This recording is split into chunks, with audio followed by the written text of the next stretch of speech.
everybody. Hello. What's going on? I forgot. Oh, yeah. What's going on?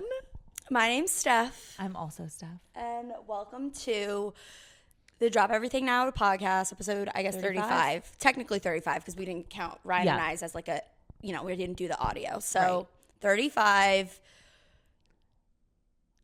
The Tortured Poets Department has been the episode. Yeah. That's this episode, guys. You know it. We're going to break down each track. It has been out for a week and a day.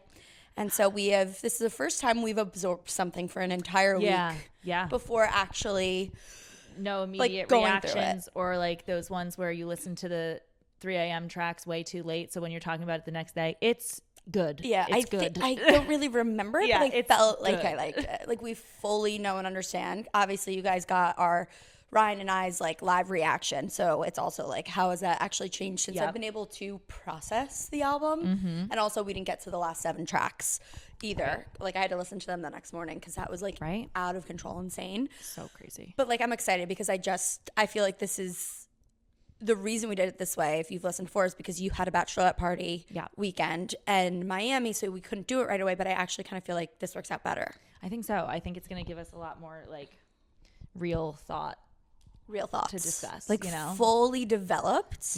Mostly fully developed, right? And we've had a few times this morning already while we were like preparing where like I've wanted to say something and then I just keep stopping myself. I'm like, wait, no, I have to save it. But like there's so many things in my head. We don't really know how each other feels, save for like 1 or 2 songs, except for Steph watched my reaction, so you knew how I felt in the moment. But like some things have stayed the same, some things have drastically changed slightly.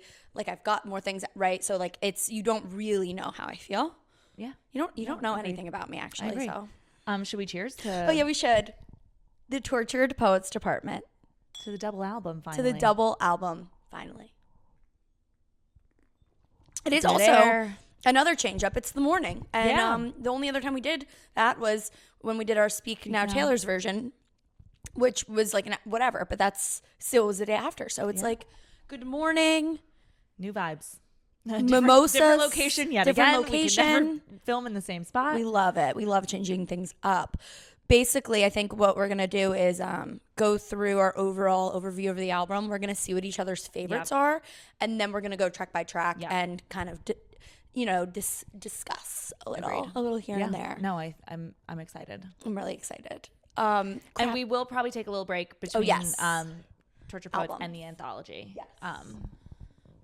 Mainly because the men are hanging out and we don't want to leave them alone for 3 you never hours, know. you know, like a lot can go on. So. Also because we have some camera issues. I don't want to talk about it. Yeah, no, it's too fresh, too good, too new. There's somebody to blame and it's neither of us. Let's put it that way. Why don't you watch the live reaction video of the Tortured Poets Department and you'll figure out who it is.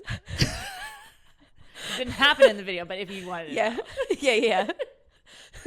Yeah, like but somebody how great was Ryan, everybody?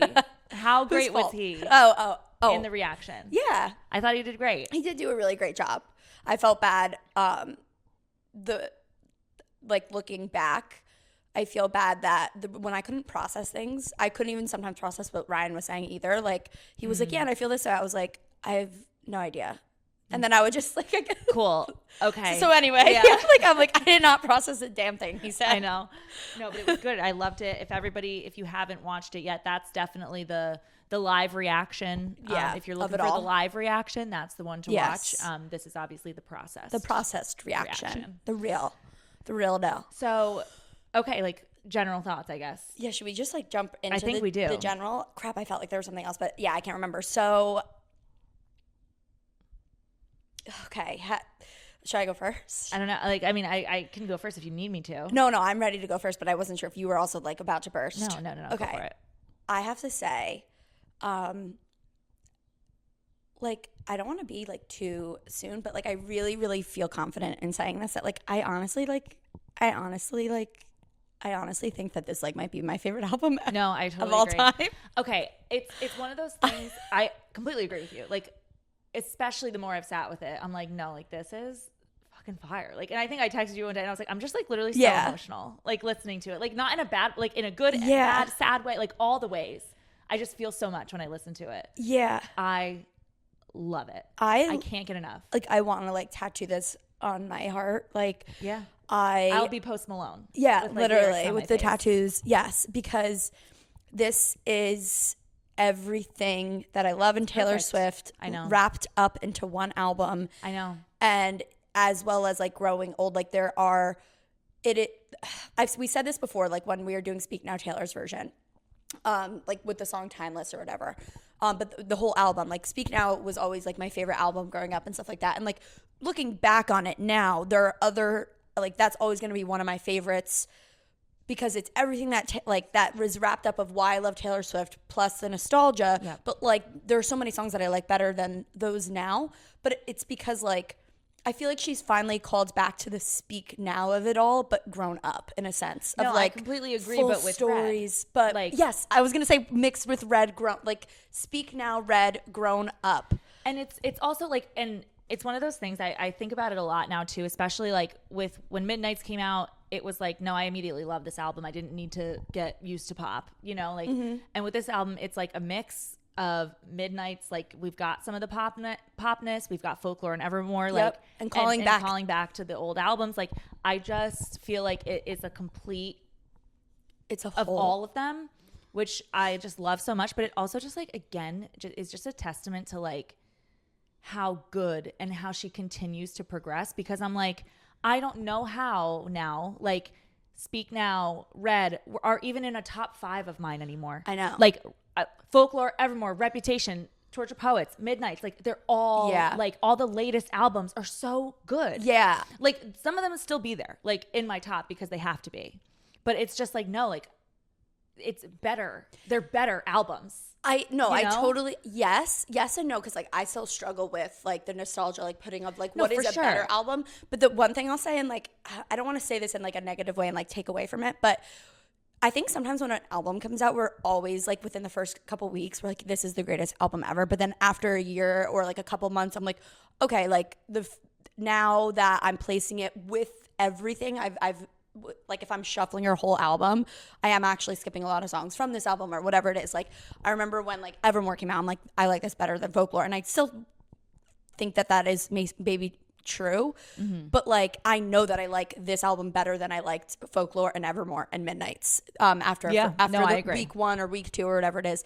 But I will say the only album that I think on right away and even a year and a half later, like Midnights was never, I was like, I love this album, but I don't, it's not going to be a number 1 top album of mine or in my top 4 or 5.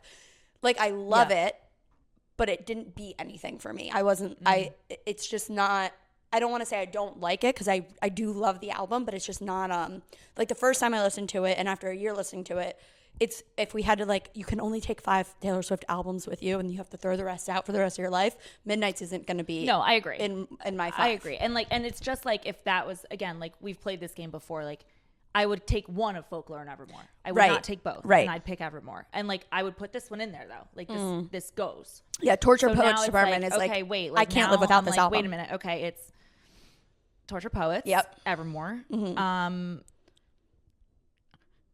Reputation. And then probably Red.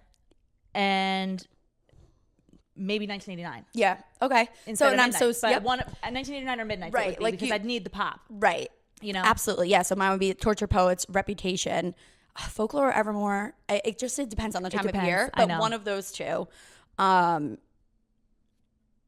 Speak Now, probably. Yeah. So Speak Now or Red, one of those two. And then I think Lover would be mine. Your Lover would be my pop. 1989. Yeah, exactly. And then either Speak Now or Red. But I think Speak Now. No, Speak Now. Which is so crazy to think about how far I've come with some of these albums. Because like 1989 used to be in my bottom half before there was 11 albums. And now it's like, no, I can't. Yeah. Oh God. Okay, we're getting so anyway the wrong topic. But that's what I just wanted to make that point because I wanted to say like I know after an album comes out, even 1 week, 2 week, even a month, like people are gonna be like, no, this is the greatest thing ever because it's all you're listening to and you're kind of stuck in like an echo chamber of, in a sense. And so then sometimes it takes a full year to really or even longer to really fully understand where it sits. But like I genuinely have never felt this way about listening to a Taylor Swift album for the very first time since listening to Speak Now and since listening to Red. Agreed. Every time thereafter, when 1989 came out, I'm like waiting for like that song. And it didn't happen for 1989. It didn't happen initially for Reputation. Or Nessus kind of for Lover, but not as a whole. For Folklore, when I heard the one, I was like, no, I was yes, gonna say, but then the Folklore rest, and Evermore were the first ones that it happened again. Kind after of, Red, for me. But not fully. Like it started out and there were hits, but like this is the album that there was nothing that really, I was like, oh, there's a whole chunk that I could take out. Like, right. No, I completely agree. And I feel like this also more than, and you know how I'm like an album listener girly. Yes. But I do shuffle them. Right. For this one, for some reason, I don't. You haven't shuffled. I have not shuffled. And I feel like I don't know if I will. And I think that's a testament to like how much I like most of the songs that I'm like, no, I'm going to listen to it how she intended it. And that's fine. Because it's not like. I'll get to So High School when I get there. Right. And I'll enjoy it when I get there. Exactly. And then I'm going to be excited to come back around to Fortnight when it repeats. You know? Like, and so I'm just like, no, I'm going to listen like. And also because there are 31 tracks, you don't need to shuffle it because there's so many that you literally like forget. Like it's so many. It is like a whole playlist. Mm-hmm. And then also what I'll say is like I did not hit shuffle until I think Thursday afternoon. Yep. And so the reason I did that is because like I have been listening to it in the car. Yeah. So like on to and from work. So sometimes I can't listen to the full thing all the way through. So like I'll start listening to the first half and then on my way home I'll pick up where I left off. So then sometimes I'd be like, crap, I can only listen to 2 more songs. Wait, I really want to listen, and I'll skip to the ones I felt like I need to listen again. So now I finally wanted to be like, if I hit shuffle, I want to see if that changes because, you know, like the second half of the album, there's like a lot of piano in a row. So I was like, well, I want to see them dispersed throughout rather than all being together. I should try that. Because, okay, so that, the thing I kept wanting to tell you this morning, like that is kind of what it deals with. And we'll kind of get into like all the things that they're about too, because I want to like preface things before we go into the tracks. But when I first listened, when we got to the Anthology, I was like, yeah, I like this way better. Like I was like, I like this half of the Anthology way better. Okay. As I was going through it all this morning, I was like, no, I don't. Like, you know what I mean? Like when I was looking at the rankings, I was like, wow, the first part really grew on me. Yes. And now it's like more of my tops are on the first part. And that's, but again, I think part of what we were going to talk about with like what the album is about. Like, I think that's why like I was being too literal for a few, like the first part of the album when I was listening the first time, because I was like, I don't like this. And then once I got over it, and then the Maddie Healy of it all is what you're talking about. Yeah. Right. But then, then once I like, you know, got back through it, I was like, no, these are all so good. I have 2 similar-ish thoughts. So one, to that point, the first time you listen to something, I was saying this to Steph before, like, and you could see it in my reaction. Like, I like listening to her music on its own and what I think it's about, not necessarily relating to her life. But when you're listening to it the very, very first time, to try to understand what it's about, you have to kind of tie it to what is Taylor writing about in her life. Right. So you're processing it not as like, how do I like it as a whole, or what is this as a whole, but like, what is it about? So then I can later process it as a whole. So it's hard. It's hard. No, so, 100%. So you'll see me being like, Maddie Healy or Joe, wait, what? And then once I go back and look at it as a whole and understand it better, then you're like, this is how I now take it separately from her life. That's how we'll talk about each track too. We're going to go by the like, what is the general sense she's trying to convey? Like, what is the general emotion, feeling, situation? And then like get into like, okay, who is it?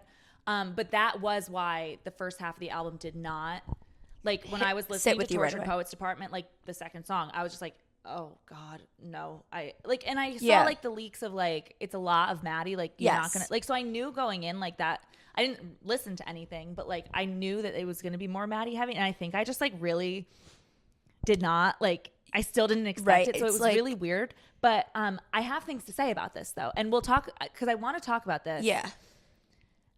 Okay. It makes sense.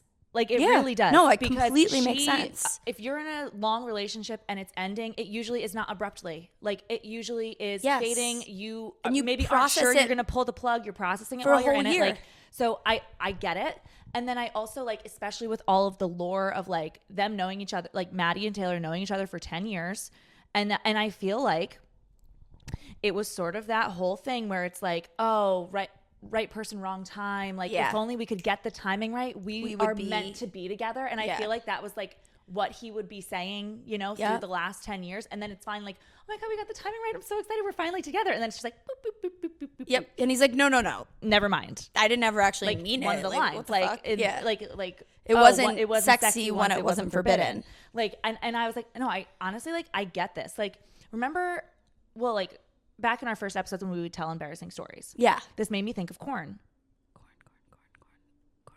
Because remember in college, it was like the blonde one. Yes. Okay. Sorry. It was like in college, nothing ever happened. Like I thought his roommate was so cute. And then like it was like after college, it was always like a flirty thing. Like, oh, if only we lived near each other. Like blah blah blah. And it was just like, you know, that's always in the back of your head because you never shut the door. So then it's like, I guarantee you, if we ever tried anything, it would have been like, oh, you're not like what I. You're way cooler when I'm not dating you. Right. You know what I mean? Because that's how he would present you. It's sort of you're like the perfect girl for me. Exactly. And then it would be just like, it's the anticipation, like Taylor Swift hasn't dressed, like all of the silence. Right. All of the silence. My heart is whatever. My hands are shaking from holding right. Yes, you guys get it. So, but no, exactly. But and it also just like I get it too from the build up and the abrupt end, basically. Yeah, and especially from the way this album is. And the like true like, hey, I'm like bearing my soul here and like all my worst feelings and like anger. And it makes sense that there's not anger for Joe. First of all, I think we need to say like we thought a lot of things were going to be about Joe cheating, blah, blah, blah. Clearly, I don't think that happened. Maybe emotional cheating on both ends. And like it could have been, but not. But it's like not something she wanted to really touch on if that was the case. And I feel like it makes sense again. Like it also again makes sense because it's like, again, Harry Styles didn't get he didn't get a John Mayer, Jake Gyllenhaal treatment, probably because in the back of her mind, she's like, he's really not a bad person. Right. Joe is not getting a bad treatment because he's not a bad person. Right. Maddie, she's like, no, fuck you. You're right. Maybe you are a bad person. Yeah. And I'm going to kind of. But also, she does say like, in the moment she thought he was a bad person and like, I need to get this out, and she knows that he can handle it. But then at the end of the record, the in summation thing, she says like, in the end, it wasn't.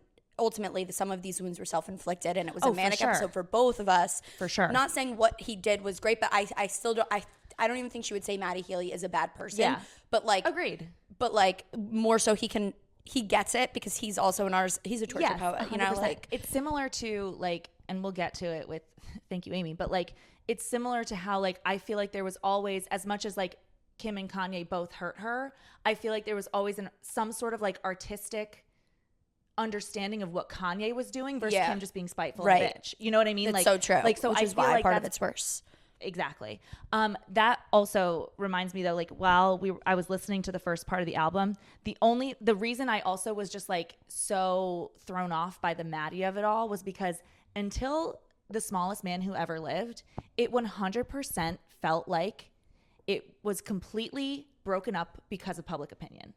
Do you know what I'm saying? Like every song, every song felt like it was like, no, we would have been together if this, like, fans didn't come at me for the press, whatever. Like it felt like, and I was just like, oh my God, this makes my heart hurt because like, what if like they were meant to be? But then when we get to Smallest Man Who Ever Lived, and you can tell that there was like, he left, like there was anger in it. I was like, oh, good. Because I was like feeling bad for Travis. Because well, did you hear me during my reaction? Yes. I was like, if I was Travis, I'd say you cannot even 100%. Look in this man's fucking direction. I love how she like really put it to rest, like in all of the things. Like, but that's also what was making me not love the first part of it until I got to Smallest Man Who Ever Lived. Because then I was like, oh, good. Like she's mad. Like she's mad at him. And not also like, because I'm sad that they broke us apart. Like exactly. There was a part in her where it first ended, or he first sort of like ghosted and whatever, that she blamed the fans for. Like if it wasn't for all of this, like that's not fair, because in the idea of Down Bad, like you left me safe and stranded. Yeah. Where it's like Maddie definitely said like, it's not, I can handle the heat, but like I don't want to take you down. Yeah. And like, so but at the end of the day, like he kind of used that more as an excuse. As the excuse. And that's also what made me okay, I guess, like with all of the songs about it. Cause I'm like, no, okay, like we didn't fuck it up for her. Like, Right. as much as maybe it was a catalyst, like, she's mad at other things that went on. And also, like, not we. no, agreed. I never liked Matty Healy, and we barely even ever mentioned him ever. But we didn't sign petitions behind closed and write doors. letters. Behind closed doors. Behind closed doors, I was like, yeah, I don't like love this. But behind closed doors and out in the open, I never in a billion years would ever even think twice to ever think I should care enough about who Taylor Swift is dating 100%. And chooses to love in her personal life that I would or would not be a fan of her. And it's similar, that is so totally insane agree. to me. I literally of her music, I should say. Like, I loved all the call outs. Yeah, we got like, get 'em. But also, wait, what I want to say too is not album as a whole. I think this is the first time she's ever like really multiple times addressed the fans in a way that it's almost like, how can she perform some of these songs live? Because it's like kind of awkward. Not even like I'm talking to you, fuck you, but just like not breaking the fourth wall, but breaking the fourth wall in a different sense. Where like even I can do it with a broken heart. Like, how does she perform that live? Like, it's almost like Inception. Like, wait, you're singing about what you're doing right now, and we're literally here chanting more, but you're also singing it. Like, wait, this is it's like. It's like weird. It's like it is some sense breaking the fourth wall, but not. And then calling out the fans. I love is like, ooh, she's never done this before. She's never really been this honest before. Agreed. Which I love. One of the other things, like similar to that sense, I feel like I've never felt a sense of finality the way she did it in this album. Yes. Like, I wouldn't be surprised if we don't get another album for a while. Like, not the re-records, but like, do you know what I'm saying? Like I truly felt like with the way she was talking about everything, it was like, hey, all my past relationships and dramas, we're shutting the door on this in this album. This is the last time I'm talking about it. It felt like that in her whole thing. Yeah, about, like, now it's over. For sure. Done. But like, it made I didn't me take think that like, as wow, what's next? Like, it almost made me think like, I'm wondering what her next sound is going to be. Like, and like, it felt like it was sort of like a close of like eras, like almost like where it's like, I don't know I don't know what she's going to do next. Yeah, like, I have some ideas, but I agree with you. I have a full idea, but we'll get to it once we get to things that made me think of it. Yeah. But I agree. I do agree with you where like the next album, like obviously right now she's dating Travis Kelce, so we're kind of thinking like you get little tastes of that, but at the same time, like how can she totally, if this was a close of everything, how can she do something different? Like what, kind of to your point of like, what will she do next? Not necessarily topic, like, but kind of topic. Well, I genuinely think like, I think she is, well, and I don't, again, we obviously don't know, but like, I feel like she is maybe going to try to get into more of the directing thing. That's true. Maybe that book that everybody thinks is happening will finally come out. Like, she's going to step into that. Think maybe other things are now coming before, or she might refocus. Because I also, honestly, homegirl wants to get married. Yeah. Oh, that is very clear. Like, so I also feel like maybe that's part of it too. It's like, maybe my next album is going to be in a few years because I'm married with children and I want to sing. That's what I'm kids, thinking. You know, like, and like it'll be different because it's not about the finding. It's a whole new experience. And obviously, I'm saying that as in like if it works out with right. Travis, and maybe it's not Travis, maybe it's the next person. And right. again, like she's in her 30s, like it can move quickly. But that's what I'm saying in terms of like I feel like I agree. She's basically saying I don't want to write about this stuff anymore. I want to write about what's ahead of me, but I also feel like we don't have enough ahead of her right. to have anything. Right. So I feel like it almost might be going into new avenues. Yeah. And like exploring some of that more and settling down a little bit, like truly yes. slowing down a little, and then we'll get something out of that. And Taylor Swift can never slow down. Let's be real about that. Slowing down in terms has a Travis album. In terms of like the way that she has released albums every 2 years and this and that, like I don't think she's gonna. Also, we know that this is how she processes her life is through writing music. That's not ever going to stop. Right. But for her to pick apart and be like, I want to put an album out that's better than the last, I think she's going to continuously be writing songs and writing music because that is literally just how she processes her life, but not necessarily like in a concept for an album. Right. So I think like here, like to your point, we're going to see a break and a shift in the way that she usually, her normal sort of routine ultimately. Agreed. Like I do genuinely feel like there's going to be a shift. Yeah. And I'm happy for her. Yeah. If it's because she just wants to like bask in her happiness that she seems to be now, then that's great. Do it. Oh God, it's so good. And also last thing I wanted to say, like quickly, but just like it's so crazy what's going on with the public opinion and like the critics' opinion right now. It obviously is so like back and forth and bipolar, but of like some are saying it's great, like critics, some are not, and I understand why it's so mixed because of how polarizing she is, as a figure. But truly, like I cannot understand how in good conscience, like somebody who takes their job seriously, for sure, as not the stupid like fan wars that are going on and like the public that is just gonna say negative things about Taylor Swift because they've never even listened to the album and they just want to say stupid shit, which is just you're ignorant for speaking on something you don't know. I'm not talking about that. I'm talking about actual music critics that are publishing these articles, like genuinely looking at this through an objective lens. Not if you are just looking at this as music and as art and as lyrics. I'm not saying 10 out of 10, 10 out of 10, 10 out of 10 necessarily. Yeah. But for some of those critics to give it such a low score is like you're not a true journalist. Like you're I not. Agree. It's been really annoying, and I've seen some articles like someone in the music review industry was like, we need to change the way we're reviewing albums. Clearly, because like why are you mentioning? How are you putting an article out at 6 a.m. of a 31 track album? Yeah, like how? And I've seen even some people like I saw one literally this morning on Twitter where someone was like, I reviewed Tortured Poets last week. I need to change it because I've listened to it more and it's phenomenal. You know what I mean? Like, right. Also, but how do you not know that if that's literally your job to do? Agreed. It's so, what's the word? Sloppy isn't the word, but like something like that. And I noticed, and like I didn't read a lot of I didn't read them. I saw like, but I also saw a lot of people, like fans, like saying too, they're like, I've never seen a music review where they call out private jet usage. Yes, that's and shit like that. And it's like, why the fuck are you talking about in an album how much she review? makes? Yeah, why are you talking about that she's a billionaire? She can't be sad. Like, fuck you. Her age, like anything, her age, her this or that. What? It's crazy. You can't. If you are reviewing music, you have to look at it.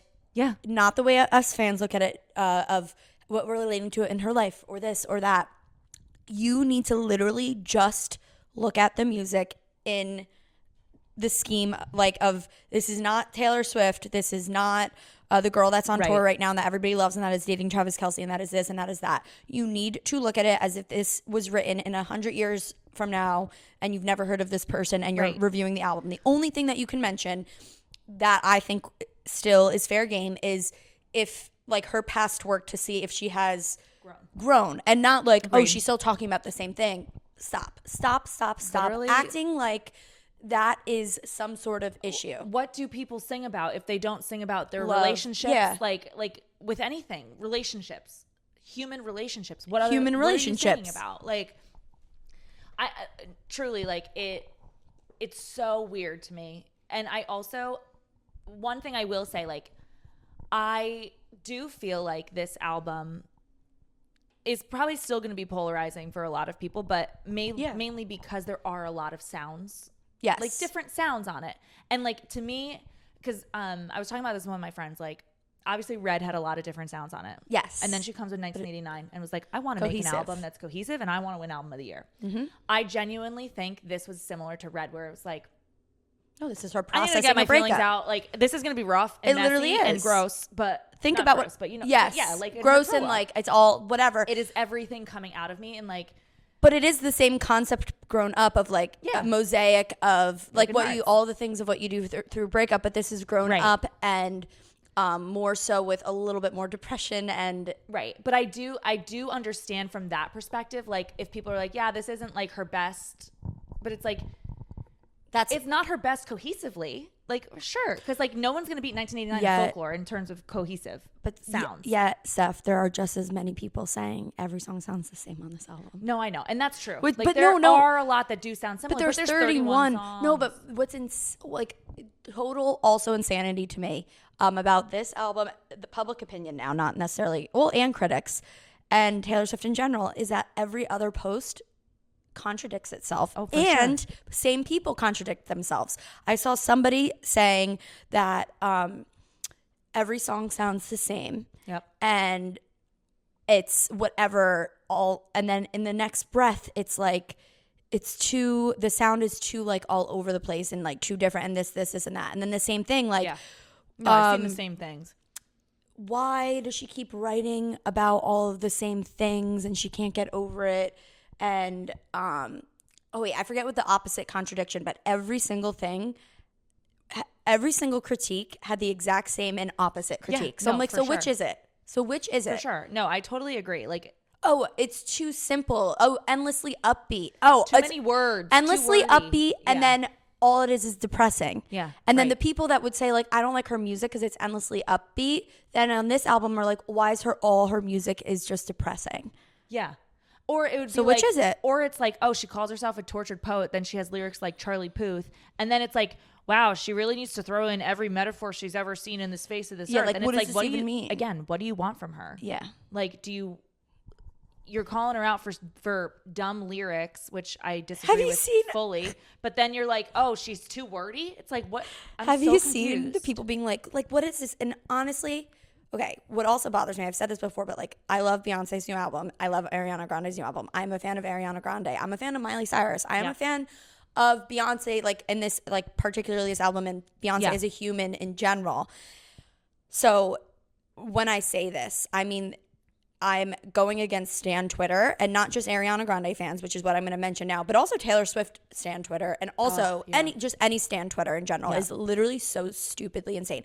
But I saw this like Ariana Stan account, and it's nothing against Ariana. It's literally just one specific account that's like multiple times. What does this like even mean, guys? Like, seriously, what the hell is she even saying? She's just throwing words together, and it's literally, oh my God, what? Wait, shit, what lyric was it? Once we go through the songs, I'll have to like call it out because I'll know exactly what it is. But it's like she tells you right there.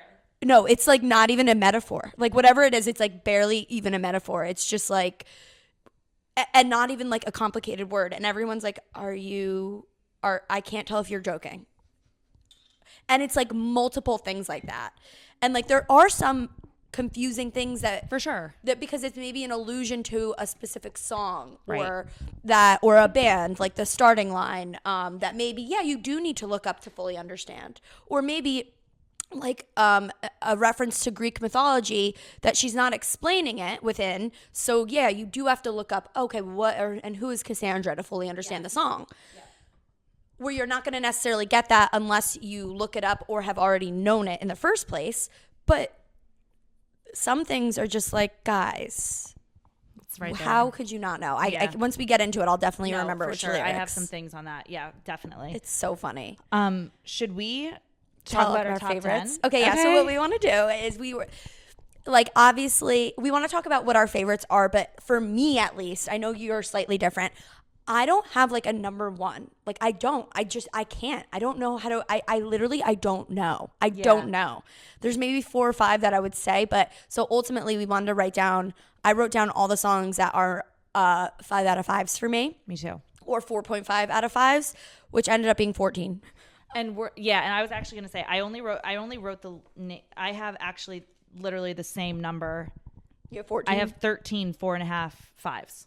Yeah, I have 14 4.5 5. So I starred mine's at a 4.5. So I'm only gonna say it if you also say it. Yeah, I don't know which ones they are. So like, right if now, but I know some of them. Like, okay. Brain. So then we'll just go through it. I wrote down the top 10. So we basically want to go through and we want to see, like, because Steph and I don't know what each other's tops are. So we want to see which ones we agree on. I'll mention right now we're listing our top 10 in chronological order of the track list. Because I told Steph I have one song that is like literally probably already in my top 10 songs of all time for Taylor Swift, which has never, I don't think, happened to me this quickly in an album. And like, to be fair, I haven't revisited a top 10 all time songs for Taylor Swift. Like, so I don't know truly. Yeah. But in my head, I'm like, oh yeah, I like this song is just everything. Yeah. So I want her to guess. So should I guess before we get started?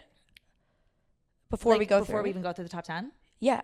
If you want, yeah. Oh, because I was gonna say, because I'm gonna have her guess, like maybe even like as like you can hear the top 10, then as we're like talking about them, you can be like, okay, this is the one I think it is. Okay, fine. But you can guess now if you want. Like I'd love to see if you know. Well, because I want to guess now just because I feel like as we go through it, I don't want to get into the specifics of why or why not much because I want to like do that as we go through each track and go through it quickly. Agreed. But I will like as I go through it, I want to say like this is like 110 out of like there's like 4 of my tops that are like 100 billion out of 5. Me too. Yeah. So like I want to be able to say that like no, this one's like emphasis on the 5, no, agreed. and this one was the 4.5. Like, you know, I have. So that's why I want to guess right now because the second before I heard you even know my top 10, you want to guess. Yes, so because the second I heard this song, I was like, I think Steph is gonna feel the same way. I don't know, so I could be totally wrong. I'm so but my guess would be So Long London. No. Really? Because I know you love like sad. It's in my top 10, but no. Okay, should we go through our top 10? I can then and from then that I'll let you know when it is. Yeah. Okay, so then you start in then. Chronological order, my actual first 5 out of 5 was So Long London. So Long London's in my top 5 too, but that's not my first. It wasn't the first one. Okay, so what's the first one? Let's cheers to that. Cheers. We agree. So Long London. Ooh. Okay. So my first is Down Bad. Okay. So track 4, and I will say that So Long London is high. Like Down Bad is like 4.5/5, which is what it was. By the way, this is the one that in my initial reaction, mine hasn't changed. I was like, and Ryan was like 5 out of 5. I was like, mine's a 4.5 out of 5. Yeah.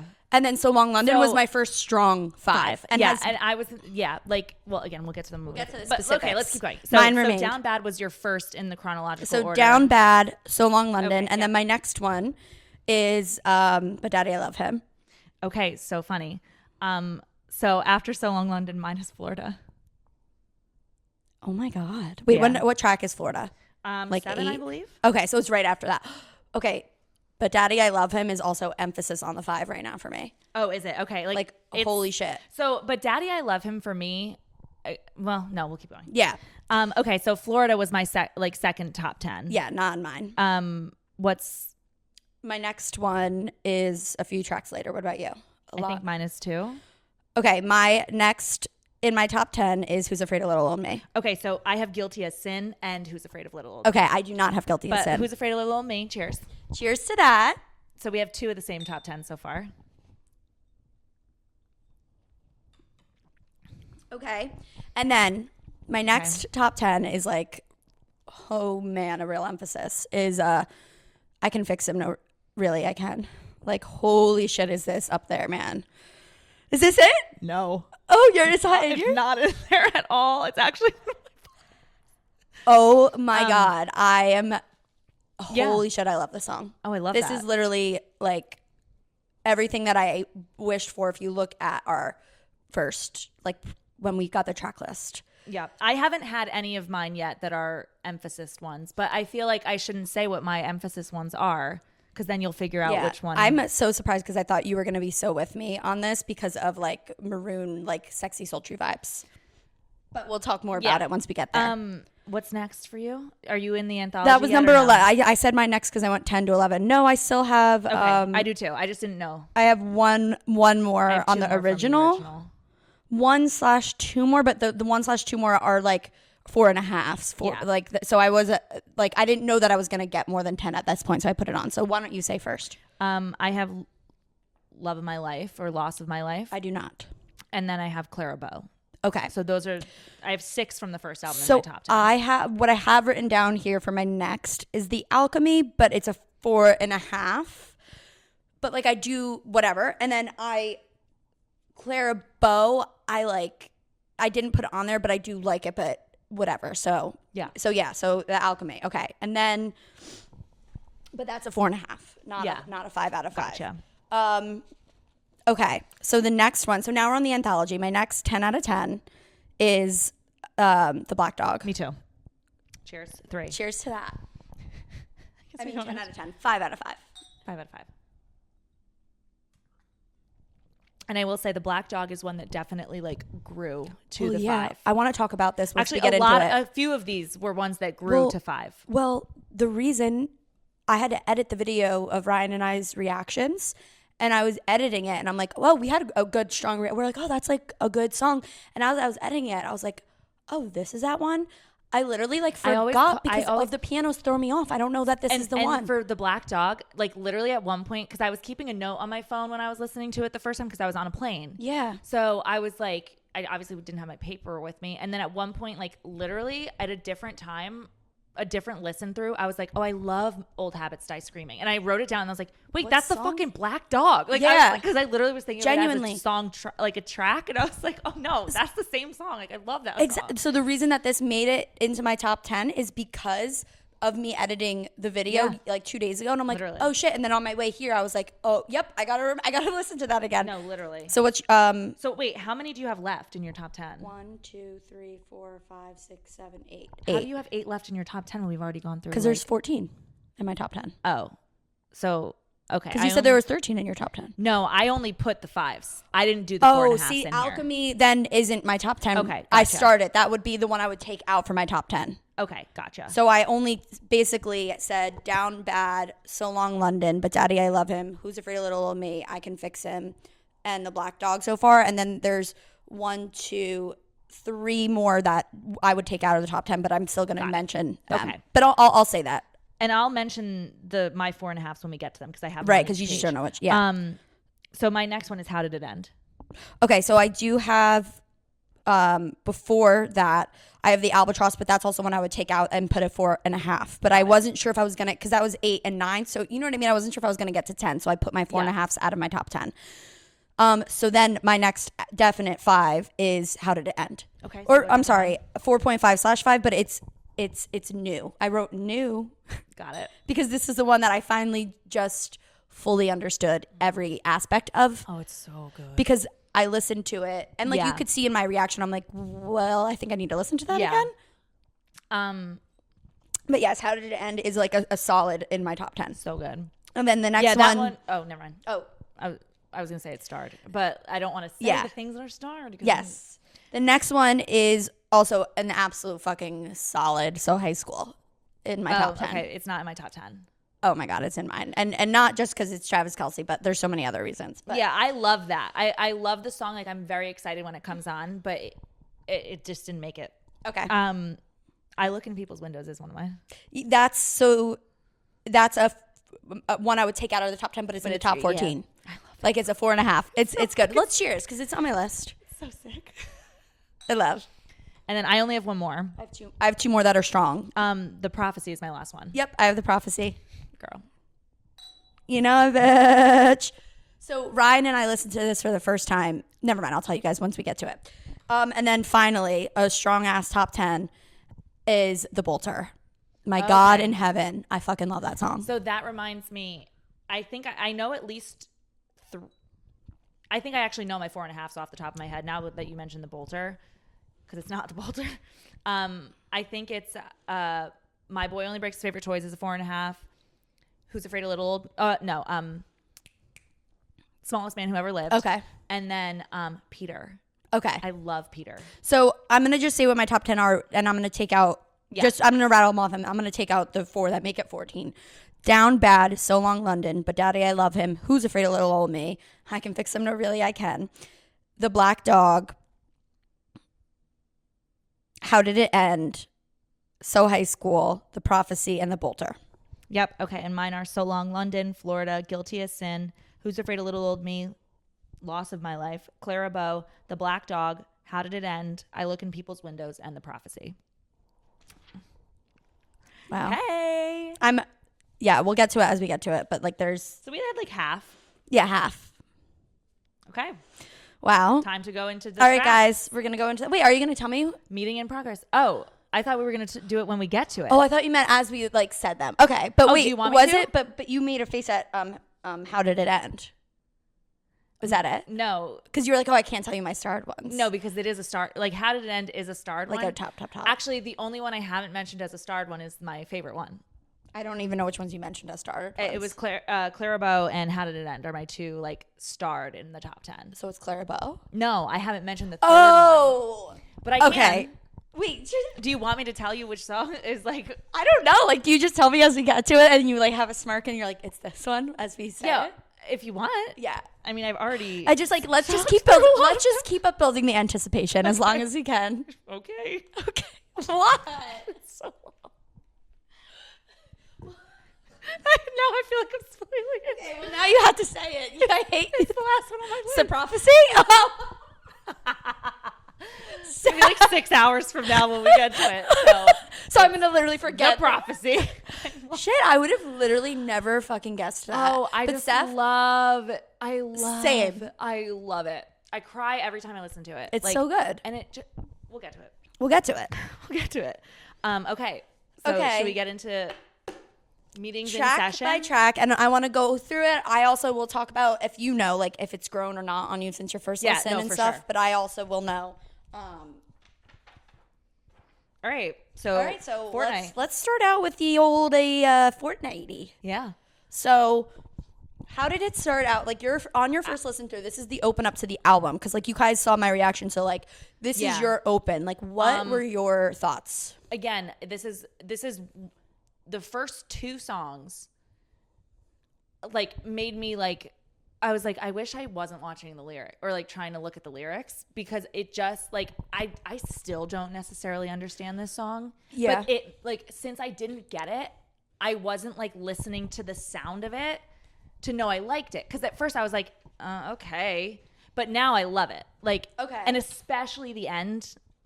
I wish the outro was through the whole song. Like you know, literally I'm getting so good. Like I will sit through the entire song just to get to that part. Yes, I love when it builds up and you're excited for the end because then you want to listen to the whole thing. Where if the 100%. Beginning is the best part, I'm gonna skip 100%. It. Like I put a heart over the entire last part. Yes, I love it, and I do feel like it. What like again, this is why like the first half of the album grew on me because I was like at first I was like I don't understand what's going on. Like who is this? Like what is this? Like cheating husband, I want to kill her. Like I was like I'm not following the story. You know what I mean? But go ahead. So at one part, like again, I was trying again, this is why I like don't want to really necessarily try to figure out who everything's about. But like at one point I was like, wait, is this about Sophie Turner and Joe Jonas? Like cheating and then like moved to Florida because they lived in Florida for a bit. And before you got to Florida, the song? No, it's in Move to Florida. No, I know. I'm saying once you heard this and saw the Florida. No, I didn't connect the two. Okay. But I was just trying. I can't connect like the marriage thing in here, cheating on each other, and then I was like, wait, but like she did have a lot of dinners with Sophie Turner, like, interesting. And they moved to Florida, like everything fizzled really quickly once it was fizzling. So I was like, is this like that? But then I obviously don't think that anymore. Yeah. So what do you think? I literally still don't know. Okay, and I just like the vibe. I never like thought past it because I agree. I never really looked into these lyrics deeply. No, past my first listen, because like it's just like, oh, now I want to see the music video for it, which kind of always is gonna sort of wrap up the whole album, not just be specific, which is also confusing. Like, what the fuck is the music video about? I loved the music video, but I loved it. I don't get it. But so I mean, I understand the asylum and blah blah blah. Right. So right here though, can I read what it says? She talked about this song. Can I read it because I've never read it? Wait, she didn't talk about this one, by the way.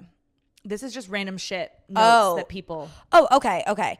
American Town where American Dream you thought would happen to you didn't. So then I kind of think that my initial metaphor to the concept of what I said. I'm not saying the specifics of like the cheating and stuff, but I think it's a metaphor for saying like that it's about Maddie Healy and it could be Joanne, whoever it's about, but the marriage and the cheating and stuff, it's a metaphor. And like, we're neighbors. Like, I'm still going to see you. And like, whoever you're with, I'm always going to be fucking I liked ravenously your interpretation jealous of it when I saw it. And the only thing, because like for some of these, I called back to other songs of hers.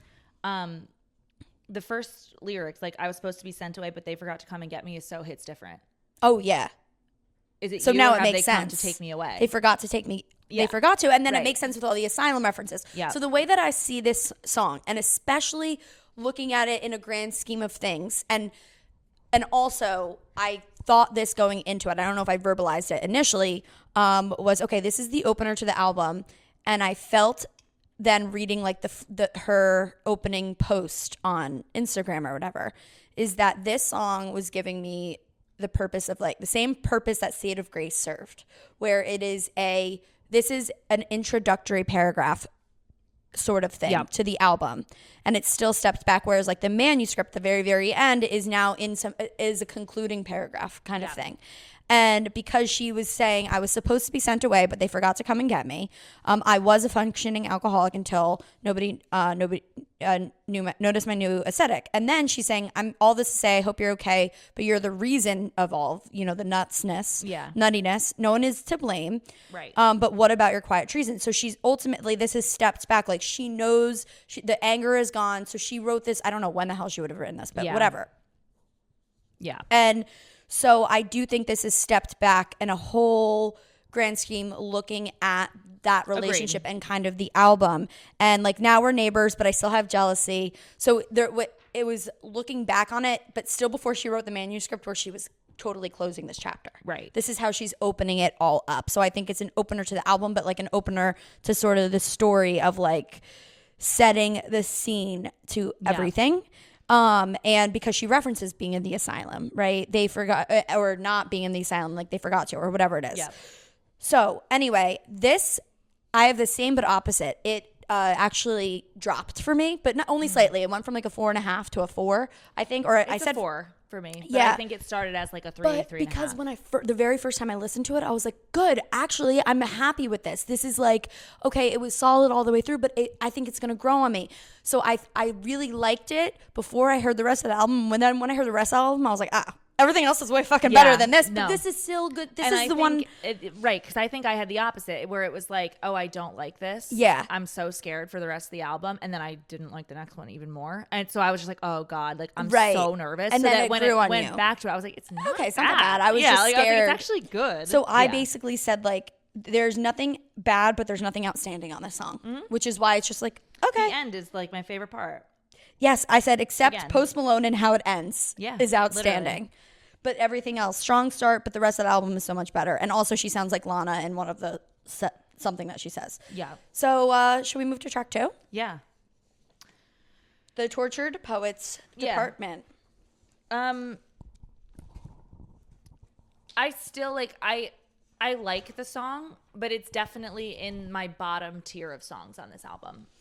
Sonically, I like it. For some reason, I sonically. Just like, and I do understand that it's like very tongue in cheek and like making fun of them, like making fun of themselves. Her and Maddie, like she's making fun of themselves. So like I don't have any problem with any of the lyrics in it from the sense of that, but like I also like just don't want to sing the lyrics on it, I guess, is like part of it. Like I don't know, I like the whole bridge when it's like, if you're gonna screw this up with me, you told Lucy you'd kill yourself, like I told Jack the same thing.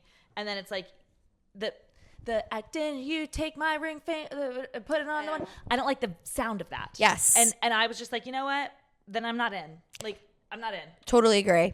This song, it didn't really change from my initial ranking. It's kind of the same. There's parts of it that do like make my ear like I like Torture Poets Department, but there's other parts I love the no fucking body. Yeah, I love that. Like, but I agree. I like it for I got excited about it the first time I heard it because I was like, oh, thank God these lyrics aren't actually as cringy as people were saying. They were cherry picking, and that's so stupid. So thank God for it. That doesn't mean I necessarily makes it my favorite song. I just appreciate that she knows exactly what she's doing. But this still sits sort of out of I think I might like it slightly better than Fortnight though. Again, I love Fortnight and I love, but there are things that I like better about the song and things I like worse about it. I also will say, like, I do love the, I guess maybe it's like the way the pre-chorus stuff sounds like, but you're in self-sabotage mode, throwing spikes down the road. Like, those are good lyrics too, and I like the way they sound. I also just highlighted the who else decodes you line because I feel like there's a lot of, like, spy references through a lot of the songs. Interesting. And I just thought maybe that was, like, kind of one of those, like, long-term metaphors of, like, anytime I reference this, like, it might be, a Maddie thing or something. But yeah, it's fine. It's fine. Yeah. I like it. I don't skip it, but it's not my favorite. Right. It's sort of similar to Fortnight. It's in the bottom half. Yeah, I would say for me, because if I'm doing obviously like I have 14 in the top 10. So like bottom half, but not like, it's not a bottom for me though. Like I have a few that are bottoms. Anything I give a 3.5 to a 4, a 3.5 or a 3 to a 3.5. Those are my lowest. This is going to be a 4. And 3.5 is my lowest. And okay, so yours is a little bit, you see it lower than I do. I see it as the same place kind of as Fortnite, even if Fortnite, like whatever. They could be interchangeable depending on the day. Yeah. Okay, should we go to... My boy only breaks his favorite toys? Yes. So this was the first one when I first listened that I was like... excited about? Loved it from the start. Yeah, because again, the first two I think with who they were about, the lyrics I couldn't really understand, and the lyrics that I just kind of felt were... I didn't realize she was going to kill herself, kind of a thing. Even though, again, it's tongue in cheek. Like, this was the first song that I was like, no, I like all of the vibe. Like, I like all of it. So she, so she talked about this song. This is one she talked about. Okay, so are you said, going to read it? Yeah, I'll read it. Starting from where? When speaking on the track, Swift said, it's the bottom Got it. part.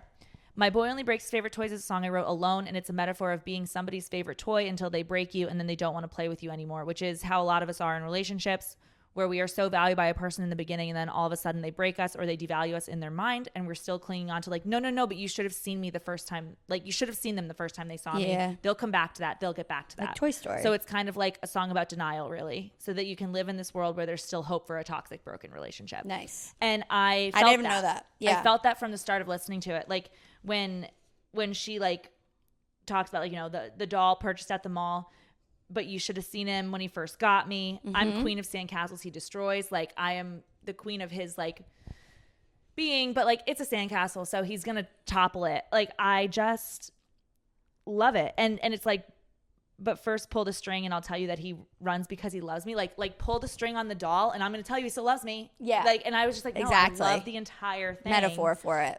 And then I also love it from like when like because you should have seen him when he first saw me, like how she says like the first time they'll come back to that like that feeling. But I also love it in the juxtaposition of So High School, because she does say, tell me about the time you first saw me. Like they're still in that. Like, yes. Like, oh, tell me about the time you first saw me. Yeah, me. they're still in that phase. You still think of me that way. So like I kind of just love that too, like as a juxtaposition like of where she is to like that same feeling basically. Yep.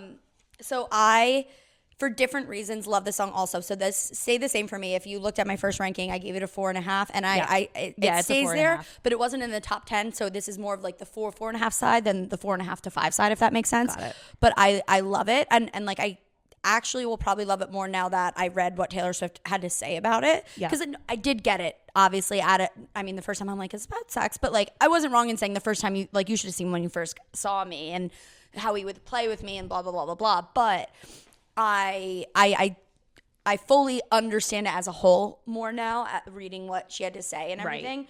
Right. I still got it though, but to a certain extent. But I also love the way it sounds, and I didn't know. I kept skipping it, and then when I was editing our recording of it, I was like, "Oh, wait, I forgot that this is so good." Yeah. And what I said I love, there was a litany of reasons why we could have played for keeps this time. I know I'm just repeating myself. Put me back on my shelf. Like I love how she says there was a litany of reasons. Like there are so many things in this that I love. I also like. I just also love how it starts. Like the way she sings the first two lines. Like, oh, here we go again. The voices in his head. Like oh, he forgot again that I'm his favorite. Like he forgot. Like here we go again. Let me try to remind him again. So It stayed high for me as like a 4.5, just like it did in the beginning, and I think it'll probably stay there. Yeah, it's not ever. I don't know that it'll ever reach a 5 level, but it's strong. But it's a high. It's a high middle. Yeah, basically. No, agreed. Like it's always going to be in the top half. Of yeah, the it's album, like if we are everything that we just mentioned, our top 10 plus the 14. This is just like the next step down. Like if we were cutting it in half, right? Like 16, basically, this would always probably be in the top 16. Yeah, I don't even know if I could do that because it would be like 27 and 3. Yeah, right. Or 4. Like I don't even know. Yeah, we'll see. But yeah, I agree with the idea of that. Yes, but I would have to like look at it more closely. Also, like, and I know we talked about like going general about what the song's about and then literal, but like this was definitely the first Joe song. Oh, you think? Oh, 100%. I didn't even literally place it. I mean, maybe originally I did, but Here I didn't. Go again. The voices in his head, like depression-ish. Yeah. And just like how like. but I could also see the message of like the idea of the toy, like he only liked me when I was shiny and new, and as soon as like that went over with Maddie Healy, he was done with it. But the idea of a toy getting old is over many years. When not, she says it, like so that's a toxic, true. broken relationship. Like I don't think her and Maddie's relationship had a chance to be broken. It just ended abruptly, right? Except the toxic part. But I think it also could be a call out. Sure. I think many of these is both. Hints of both. For sure, I agree. But this was the first one that like from the first like read of the lyrics while I was listening to, I was like, oh, there's a Joe song. Okay, we have one. You know what I mean? Like that was the first one that I was like, literally, okay, we've got one. The only one I'm like pretty certain of is about Joe is So Long London. That's it. Like and not that I don't think any others are about him. Just like I wasn't sure. For me, it's So Long London and How Did It End? Okay, I see that differently, but not. I think it's about Joe too. I do. Yeah, but I don't think I don't think that song is only about Joe. No, I would agree. I think there's more, but because I also think like when we get to it, like Lost in My Life also I think has Joe in it, but I think it's mostly both. Maddie. Yeah, but I think a lot of it is Joe both. It. But what I do wonder, wait, where the hell is? But again, I feel like she had multiple feelings about. And like of similar feelings, right? You know, the only other question I have, and I think we should move on regardless, but eventually I just want to say it so we could come back to it, is like the confusion of her writing this starting 2 years ago, where most of them are about Maddie Healy or things that happened after the breakup. I know her and Maddie Healy had like a 10 years back and forth, and like there could be hints of both of them, but I am just confused like how much of this was worked on 2 years so I ago. actually I don't know where everybody saw this, but like there seems to be pretty solid rumors that Maddie helped on Midnights. Yeah, no, he said it. I saw that. Oh, he did. Oh, okay. yeah. Okay, because I was like, I don't know where this came from. It was an interview, but I saw it in writing. I didn't ever watch. I think to me, some of these songs, like when we get to Guilty as Sin, right? Like I think they started from like reconnecting with him, but she was still with Joe. And so like part of it is as like a relationship. She's reconnecting with Maddie as this relationship is falling apart, and like she's so I think some of that's so true, Steph. Thank you. Like You're Losing Me was written in during Midnights too. Obviously, no, I knew that, but the thing is like that's obviously about Joe. So I was like, but these are about Maddie. So how could that have been? But I think that's part her of admitting like some of these to cheating. But you're absolutely right. Now that I think about it, Steph, like or now that now that you said it, it just clicked in my brain. But you're right. I think that also plays into like why she's so pissed off. Not that she shouldn't have broken up with Joe, but like if Maddie came back in the picture while they were still dating and was like showing her these signs of like, I'm different, I'm ready for you, like let's do this, and like that was the catalyst for her being like, you know what, this relationship is wrong, like I need to move on. And then for it to blow up in her face, like I feel like that's another like, you love bombed me while I was with somebody. You made me feel like you were ready for this, like marriage, babies, whatever. And then just you ripped it bounced so fast out from under me. Yeah. Right. So like, I also feel like that's part of the reason why it's like, okay, that makes so much more sense. Think again, like he started being in her head when they reconnected. And that makes Guilty as Sin make so much more sense too. Of like, I don't think she, and then fell victim to interlopers' glances, not necessarily a cheating, but like that last year, 6 months, whatever, year and a half of her and Joe's relationship, she knew it was over and she didn't cheat, but was like literally like, I know the second I get out of this, I'm calling up Maddie fresh out this lane. 100%. Like, and I think it's because there were signs of it when they worked on Midnights that he was going to be there. I cannot emphasize this enough. That just literally made the album click even more for me. Oh, we're just gonna keep skyrocketing. Thank you. Okay, Down Bad. This one stayed up for me. I said 4.5 to 5. It's still in my top 10, but it's still 4.5 to 5. Like, just I love. This is probably the biggest grower for you, for me. Okay, because like I think, and I think also from like because Taylor did talk about this one too, but like I think hearing. Because, like, I got the references to, like, being abducted, but, like, hearing her talk about it made me, like, oh, yeah. Like, I love it. Like, it took me till the next day, I think, because somebody said it. of like, oh, like I understood the alien references, but then I didn't get it as a whole, that the whole thing was an alien abduction. Right. But I got, of course, when she said on another planet, and I also knew it was about Maddie, and I don't know if I said it in the moment, but I'm like, Justine constantly, when she would tell me about how much she loves Maddie Healy, be like, but you just don't understand stuff. Like us as fans, like when we're in the thing, like it's like a thing that we have. Like he's just like, you don't get it. And I'm like, okay, you a weirdo. I don't know what I need to get. He's ugly as hell, but okay.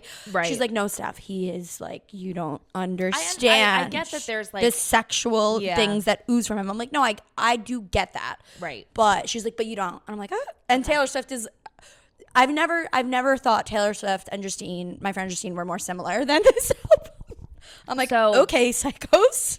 So she says in the iHeartRadio interview, the metaphor in Down Bad is that I was comparing sort of the idea of being love bombed, where someone rocks your world and dazzles you and then just kind of abandons you. This girl is abducted by aliens, but she wanted to stay with them. Yep. And then when they drop her back off in her hometown, she's like, wait, no, where are you going? Like, liked it there. It was weird, but it was cool. Like, come back. And so the girl in the character in the song felt like, I've just been exposed to a whole different galaxy and universe, and I didn't know it was possible. How could you just put me back where I was before? Yep. Which I saw that one. Again, like I've seen that explanation. With Maddie. Yeah. Yes. Like that's what he did. Because he was like, girl, and that's how I'm people, for you. And then no. And that's how the fans are like, you don't get it unless you're a fan of him, who he is. Like what Justine was saying to me. So I was like, this is 1000%. One thing is the lyrics that I have are the clean version, but I have never thought she cursed better than in this song. It's so good. So fuck it if I can't have him. Oh my God, it's so good. And the way that she says teenage petulance, it's so fuck good. Yes. I love this song. This was, for me, this was when I said, fuck yeah, here we go. I'm in on the album. Yeah. Yeah. No, I did love the vibe of this song from the start. I think it just like once I realized it was all like alien abduction, then like the way she explained it, I was like, oh fuck yeah, like this makes so much sense. I will say one of the things I loved in this song that I didn't realize until I listened to it this morning, towards the end, or I guess in the bridge, like when she's like, I loved your hostile takeovers, encounters closer and closer, all your indecent exposures. How dare you say that it's I love that she doesn't say over. Oh no, me too. Steph, she can't admit it to herself. Not only can she not admit it, but it's like the buildup that he literally because he never did. He just ghosted. No, I love it. I'm like, oh my God, it's so good because it's like, yeah, she does not. She still can't admit that was one of my tingly parts from the very first listen. Like immediately, that's something that I gravitated. And I always loved it, but it was like this morning when I was like reading and like trying to highlight things I wanted to call out, I was like, oh yeah, that's so good. Like it's so good. I love. It's my obviously this was my first top 10. And I also loved Like I Lost My Twin. Yep.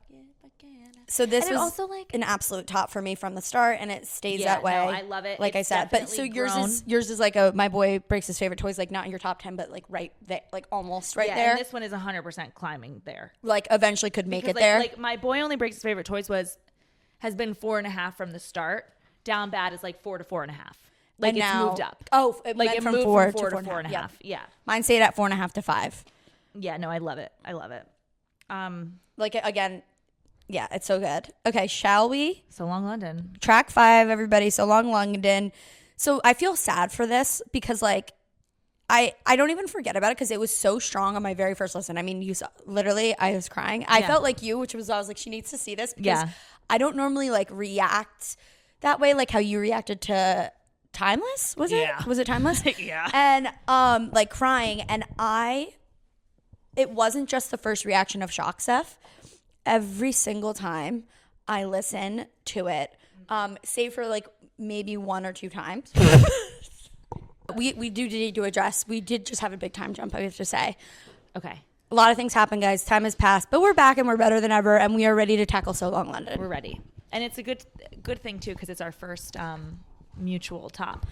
It is our first mutual top, and weird, this is a song that like I feel bad in a weird way because it was a strong 5, so I feel bad that like it's just stayed a strong 5. You know, there was like nowhere higher for it to go, so it almost in a sense feels like has it dropped, but it really is just like stayed something that I love. Agreed. No, I agree. And of course, you saw my reaction that I cried through, and it wasn't just the first time it happened. It happens still, maybe not actual tears, but like heart-wrenching like an immense feeling.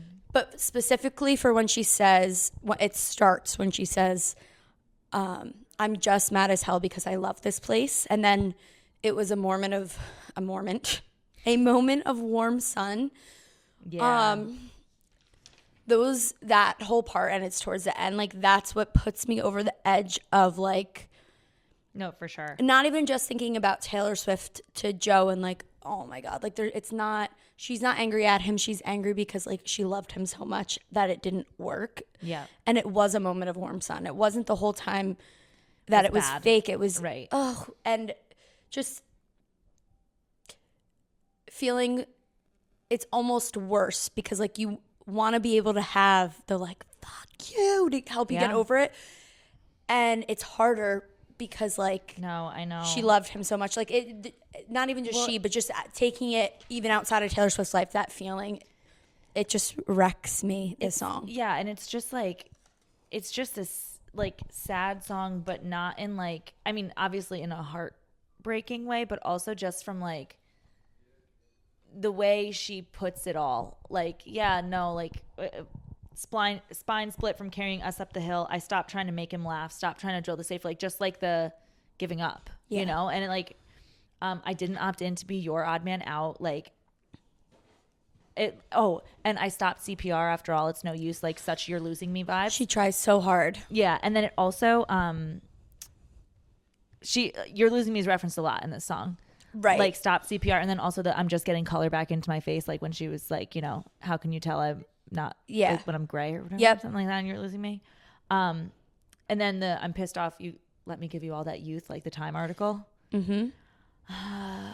So like one-liner lyrics, but then as a whole, but then also this is a 5, not just because it's so sad, but like I love the melody of it of I saw in my mind fairy lights through the mist. It almost doesn't sound sad in that part. Like it's cool, and then it gets sad, and then it goes back to it, and then sadder, and then it goes back to it, and it's even sadder. Like the bridge had such like a build up to it, where like then finally it's like this massive sound of like, you say I abandoned the ship, but I was going down with it, and then like like white knuckle dying grip.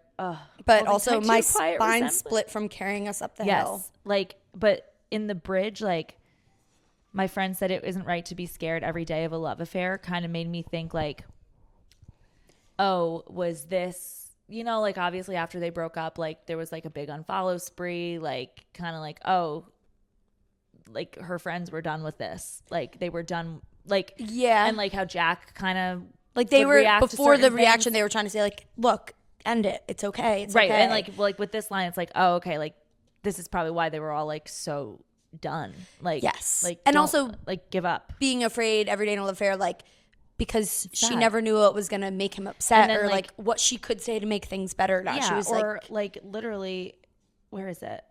When you're not sure if he wants to be there. Yeah. And then, of course, this is where you have the marriage reference. You swore that you loved me, but where were the clues? I died on the altar waiting for the proof. Now, see, it's interesting because obviously altar, like you could think marriage, but then with the line after it, like you sacrifice. Yeah. It made me think, obviously, a double meaning. Do you know what I'm saying? Like, yes. Like you sacrificed me at the altar. It is a double meaning intentionally though. Like I was waiting for on the altar to get married, but instead you sacrificed me on the altar in the exact opposite way. Right. And I also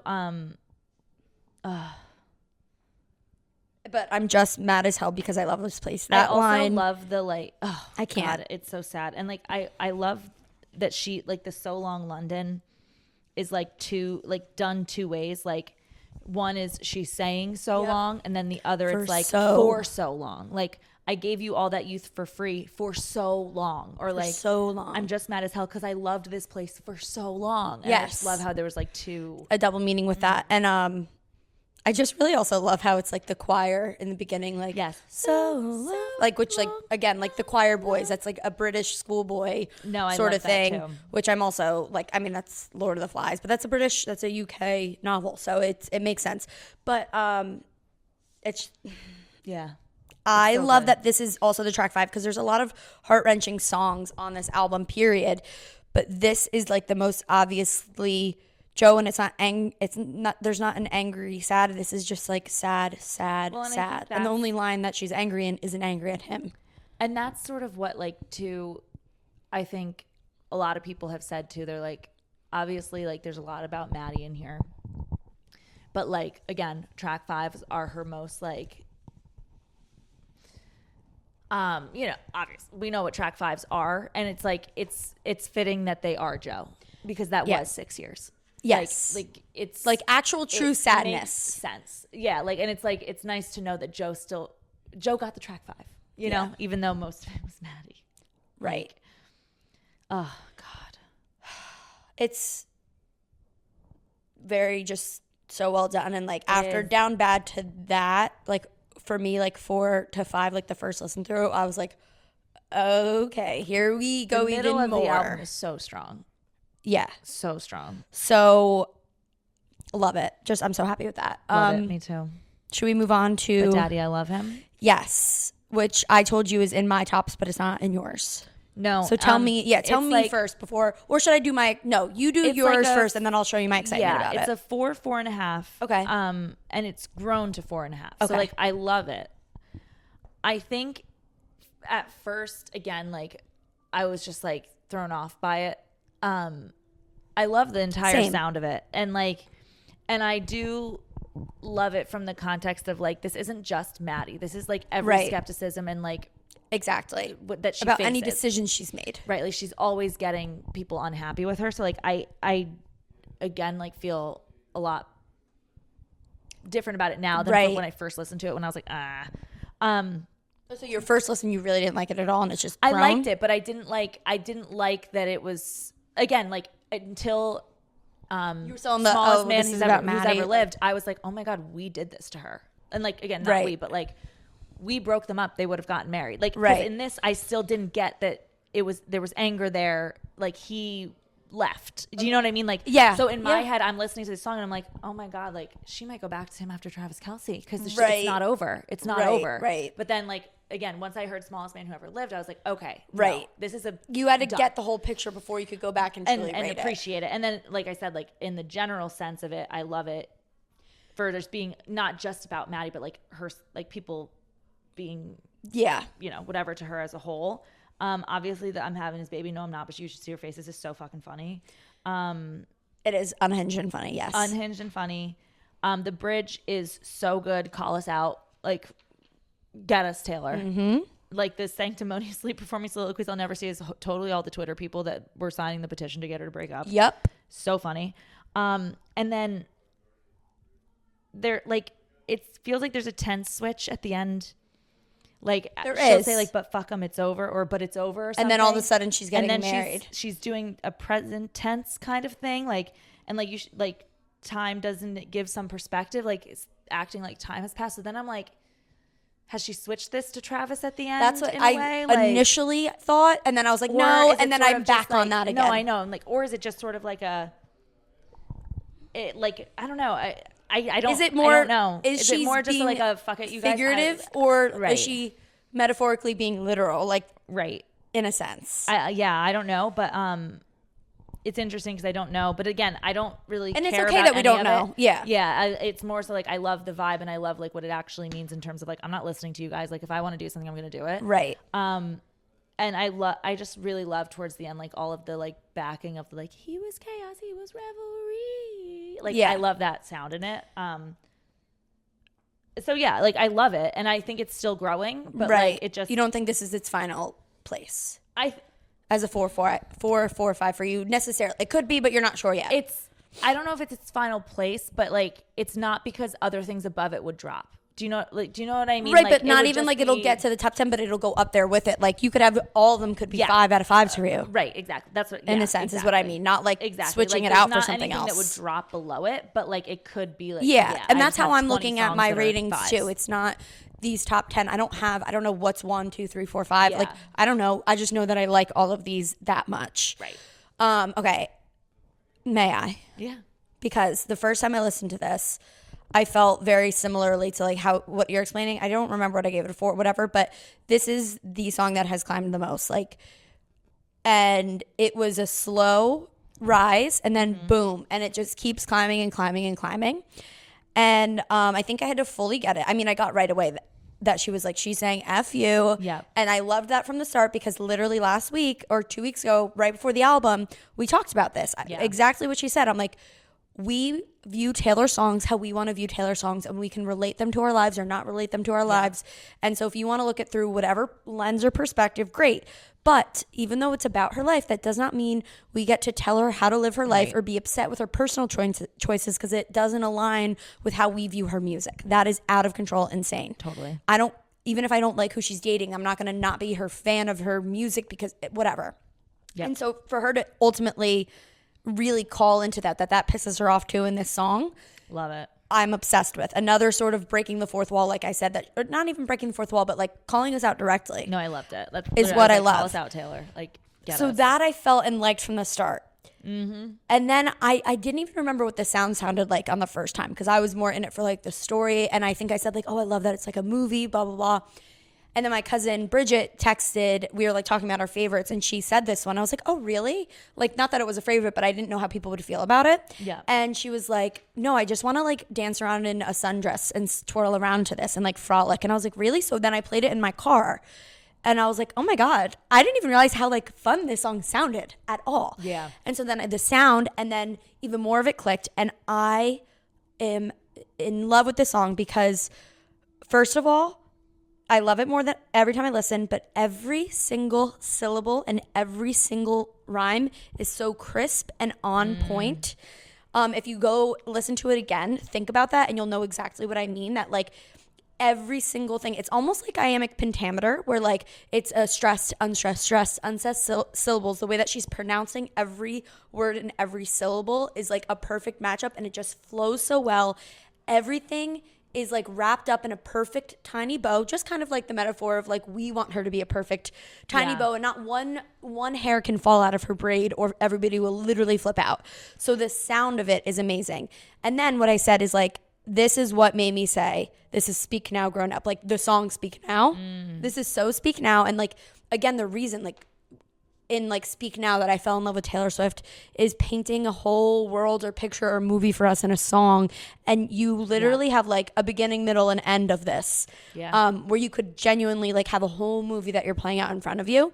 And it's like, it's the everything. Ryan was like, oh yeah, this album like kind of like Fearless vibes. I think when we were listening to the song, I was like, no.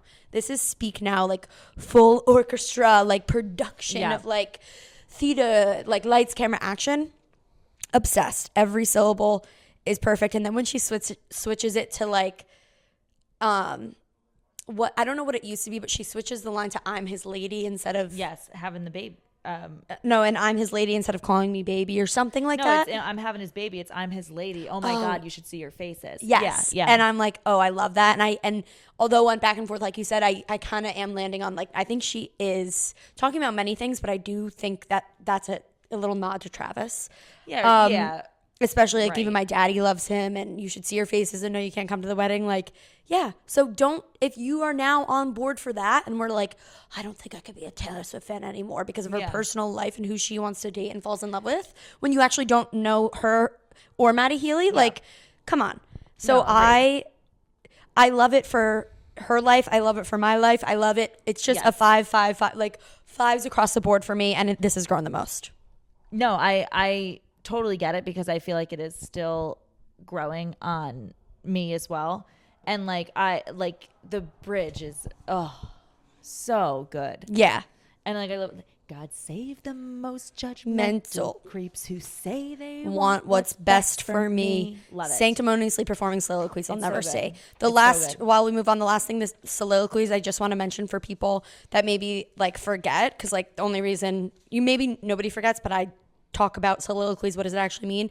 Remember, are like when an actor stands alone on stage and expresses his innermost thoughts, because in a play, obviously, you're reading it not like a novel where you know what a character's thinking. So a soliloquy is a character's innermost thoughts that nobody else hears, but we, the audience, hear it. So for her to say soliloquies, like you're just thinking out loud, but nobody can actually hear what the hell you're saying. Yeah, like enough. Keep those thoughts in your brain.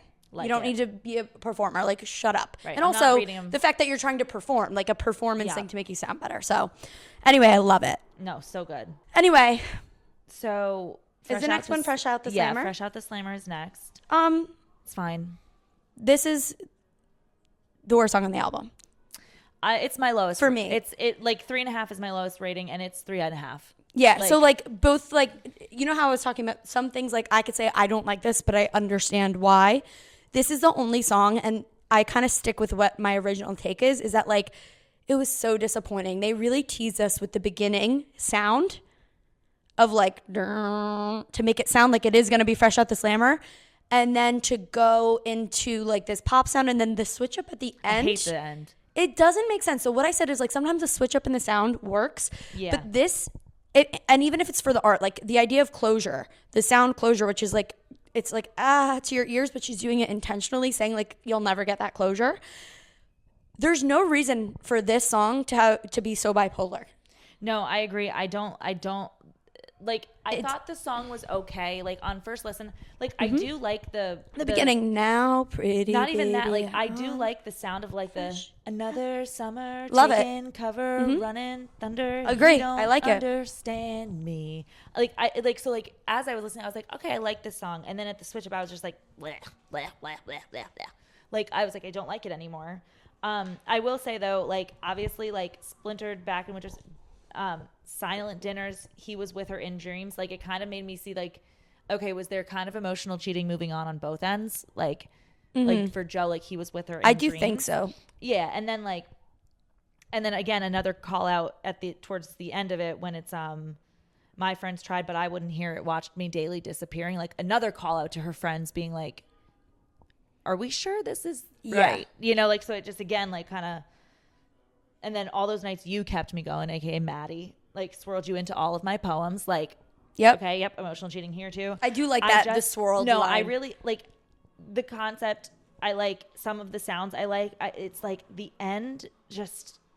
It ruins it. I don't like it. And I was like, maybe it'll grow on me, but I don't. And I keep trying. This is the only song that I'm like, I think they actually missed the mark, and I think it had the potential to be better. Yeah. Not because I don't like it personally as a human being, that it's not my style or my sound, just that this is not like, it could have been better. It could have been better. Yeah, no, it had more potential. And I do like the chorus. No, and right. when she's Fresh at the Slammer, there's and then I said too much going on, too many personalities and sounds. It doesn't really feel like a real song. And then at the end, I just added, because I was mad, I said, this makes me angry.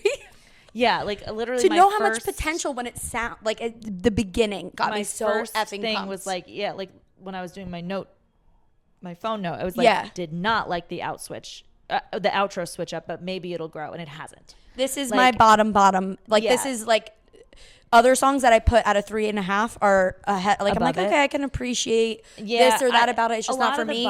This one is like kind of the same. No, like, this one is like a very clear, like I'm putting you in the basement and everything else is on the second to last floor and above. Like this is in the basement by itself. Yeah. Like I want to lock you up in a corner. I'll listen to the beginning once in a while. Like I'll listen. Like I don't skip it. There's a different song. There's a different song I skip. There's a different switch. Once the switch up happens, I haven't skipped it yet. But I feel like eventually. There's actually only one song I've skipped one time because I wanted to get to my favorite songs. But yeah, this is towards the bottom. Yes, that is my absolute. I do like how it ends with, but it's gonna be all right. I did my time. Like just kind of like a nice like, okay, positive.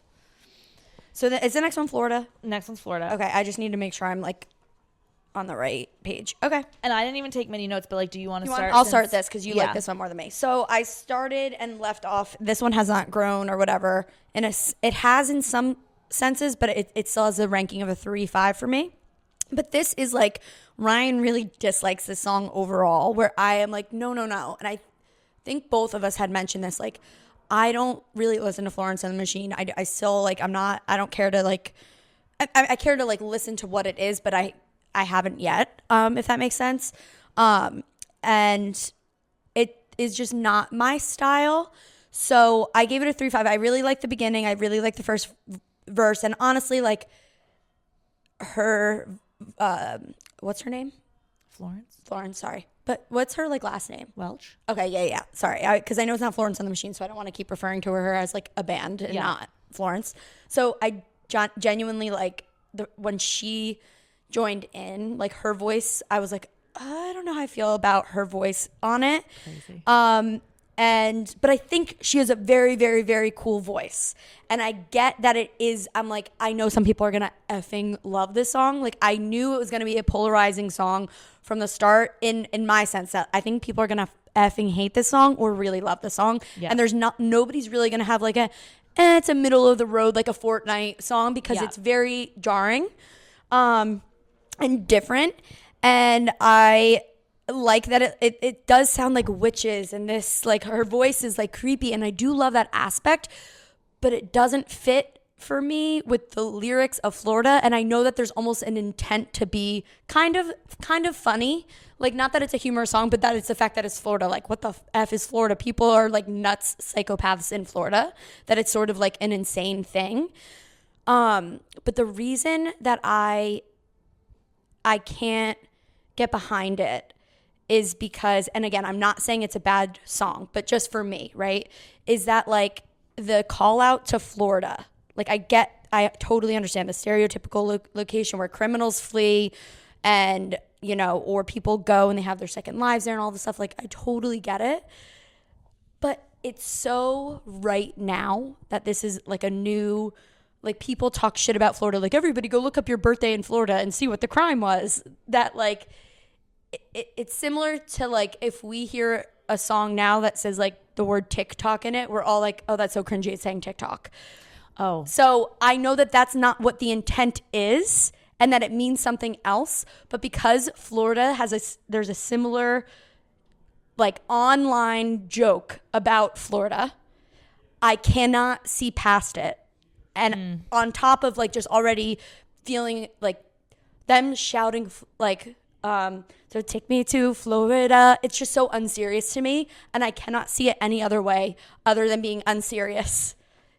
I just can't. And again, I'm not saying this as like everybody sees it this way. This is an objective take of the song. I couldn't disagree more. Well, yeah, but that's not, that's my point, is that I'm not saying it as like she meant like a critic's review. I'm saying it as a personal review. I cannot see it any other way other than like taking this so unseriously that I just can't get behind listening to it. But I understand that not everybody sees it that way. And so, like, I'm trying to say, like, if it had any other word, if it was something else, I think I'd be like a little bit more okay with the song, because I think it's fun with the art. But like, there's just something so unserious about it to me. But that, like, and like, if it's intentionally being unserious, it still just isn't. I just can't. I guess I don't understand the online thing, just because, like, Florida has had this reputation for a very long time. No, that the reputation that she's talking about in the song, yes. But I'm saying, like, everybody making fun of Florida and being like, Florida being like the fart hole of the world of, like, right. I guess I don't know, like, that version of if you move to Florida, you're not really that smart. Like, and I'm not talking about old people that retire and move there, but like, Florida has this like reputation of being like, yeah, it has nice beaches and you go to their vacation and you go there to retire. But if you live your whole life in Florida, there's a lot of like the crazy meth heads that are eating each other there. And there's like the this and the that aspect. So that reputation, that's new. And people always say, like, look up your birthday in Florida to see what the crazy crime was. I've never seen anything like that. Oh, it's a big online like joke that I just can't get past that, because it's similarly aligned to this reputation of Florida. You know what I mean? Like, yeah, I see. But yeah, I love it. I think Florence and the Machine ate Taylor up on this song in the best way. Like, she sounds so good. I love the backups at the end, like the way they're both feeding off of each other. I'm so happy she had a verse and a bridge and like got her bars in it, because I don't think this would have worked without her. Or I wouldn't have liked it, because it wouldn't be it's not Taylor's style. So like, her adding to it makes it like, yes, this is that, and I totally see that for the song. But I love it, and I'll just stop there. Yeah, absolutely. I get that. I don't think it's a bad song. Okay, you know what I mean? Guilty as Sin. Yep. This is a 5 for me. Yeah. This is a 4 for me.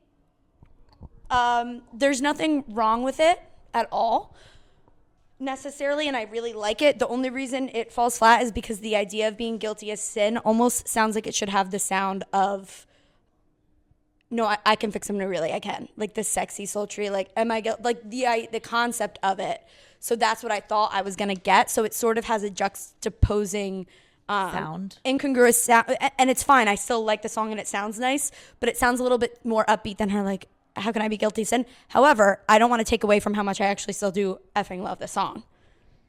It would be a 5, I think, if the sound was slightly different, but at the same time, it might not work that way either. So it's I love it. I love the concept of it. And now that you made me understand the whole Maddie Healy thing of like, she was probably thinking this when they were working together on Midnights.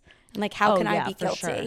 Well, and that's like, I just think it's like such a cool concept for a song. Like, the fantasizing in your head that like, right, without ever touching his skin, how can I be guilty of sin? It's just like, oh yeah, like, you know, I think I have more notes in my phone on it, but like I feel like that's something we've all done, whether it's in a relationship or not, fantasizing about things in your head. Of course. And then I love like the line, like, we've already done it in my head, just sounds so good. Yeah. If it's make believe, why does it feel like a vow will both uphold somehow? Like, I feel like that also kind of highlights what, like, a vow will both uphold, like she really is believing what Maddie's telling her, that like once they get together it's gonna work. And I just feel like this is the song that she was writing before obviously it all actually happened and didn't right work. Like this could have been a song that she was writing 2 years ago. Right, exactly, which I just love. I don't know, I love it. And then like the way she describes masturbation is sick. Oh yeah, did you see my reaction when I realized and I write it down? I'm like, Ryan, because like it's so good. And then like it is funny though, because the first time when it's like, what if he's written mine on my upper thigh, like the only thing I could think of was the song Mine. Yes. Did you see the memes of the entire song? Yes. No, I love it. And then I just like, but I just love it. Like, I just love the way it sounds too. Like I'm so down for everything. Like, boredom's bone deep. This cage was once just fine. Like, I was good in this, but now, you know, seeing a different thing. Maybe I'm not. Yeah. It's so good. Like, I agree. Like, there's genuinely nothing I don't like about it.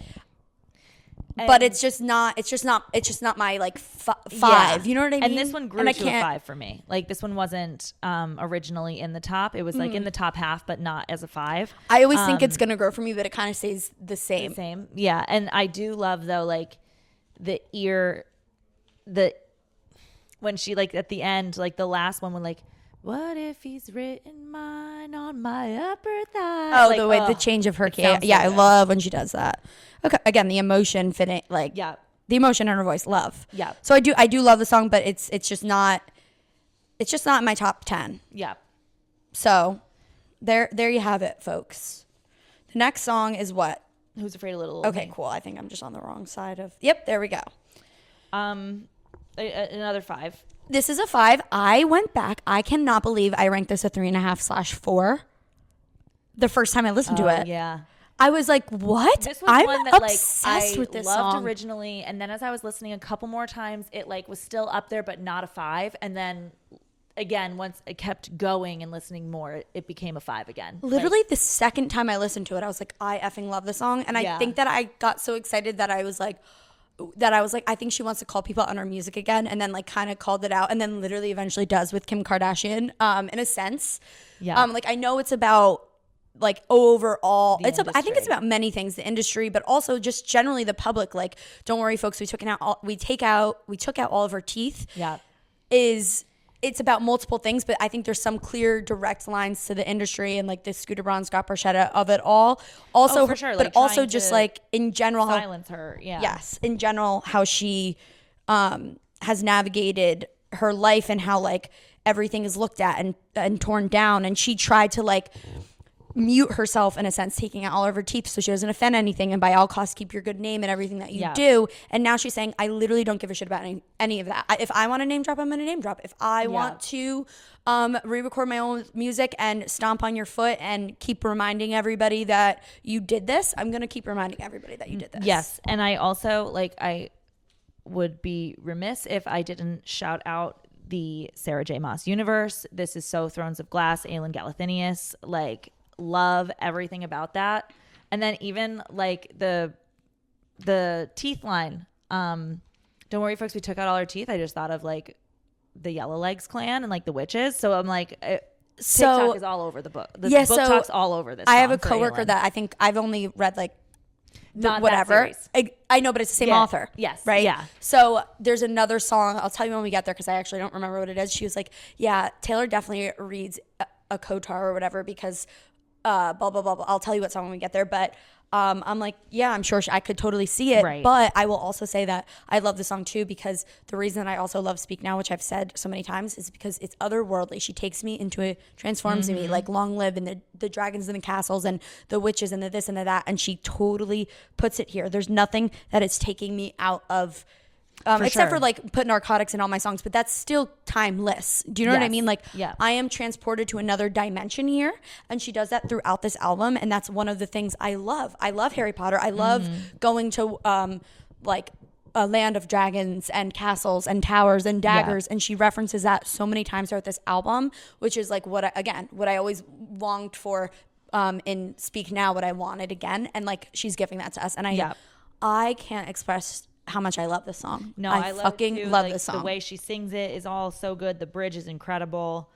So good. And then at the end, when she's literally like, you caged me and then called me crazy. I am what I am because you trained me. Like it's all your fault that I am this way. And then another like, she could never fully grow up. And then you have a lot of that call back to the preserving of innocence intentionally and unintentionally. And you saw in But Daddy, I Love Him. Like, we want her to be just a perfect doll forever kept behind her Barbie doll plastic case.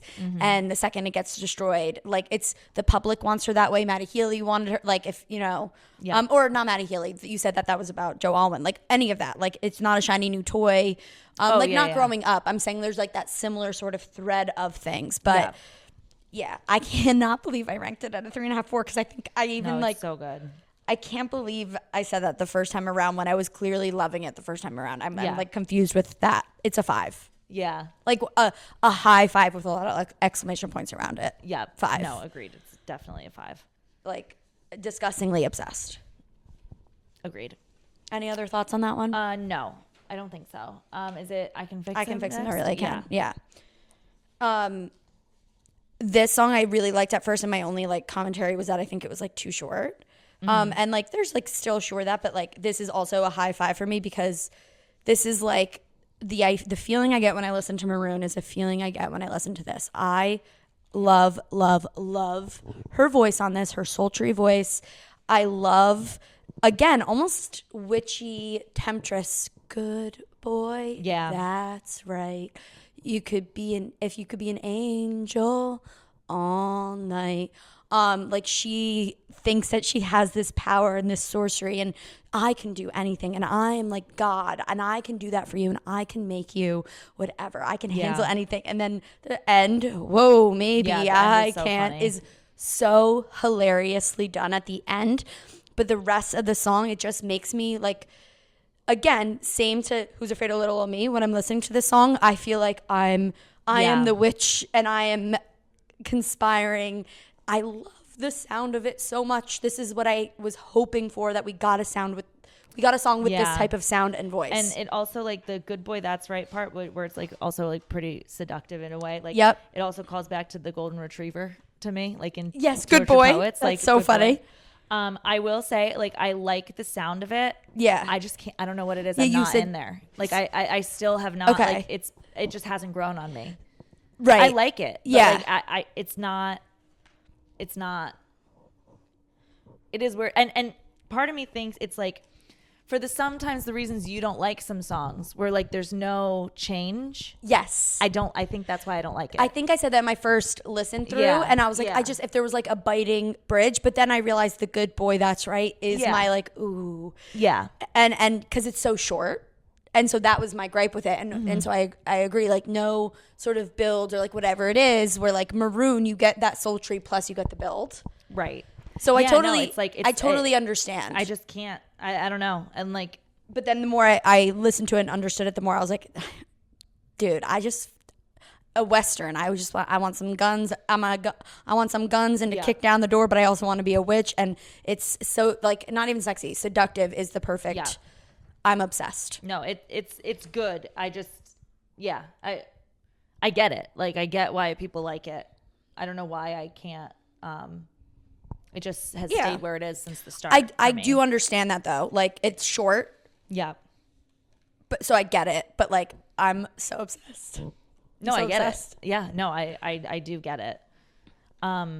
Okay, love of, I should be calling it loss of my life because we're right.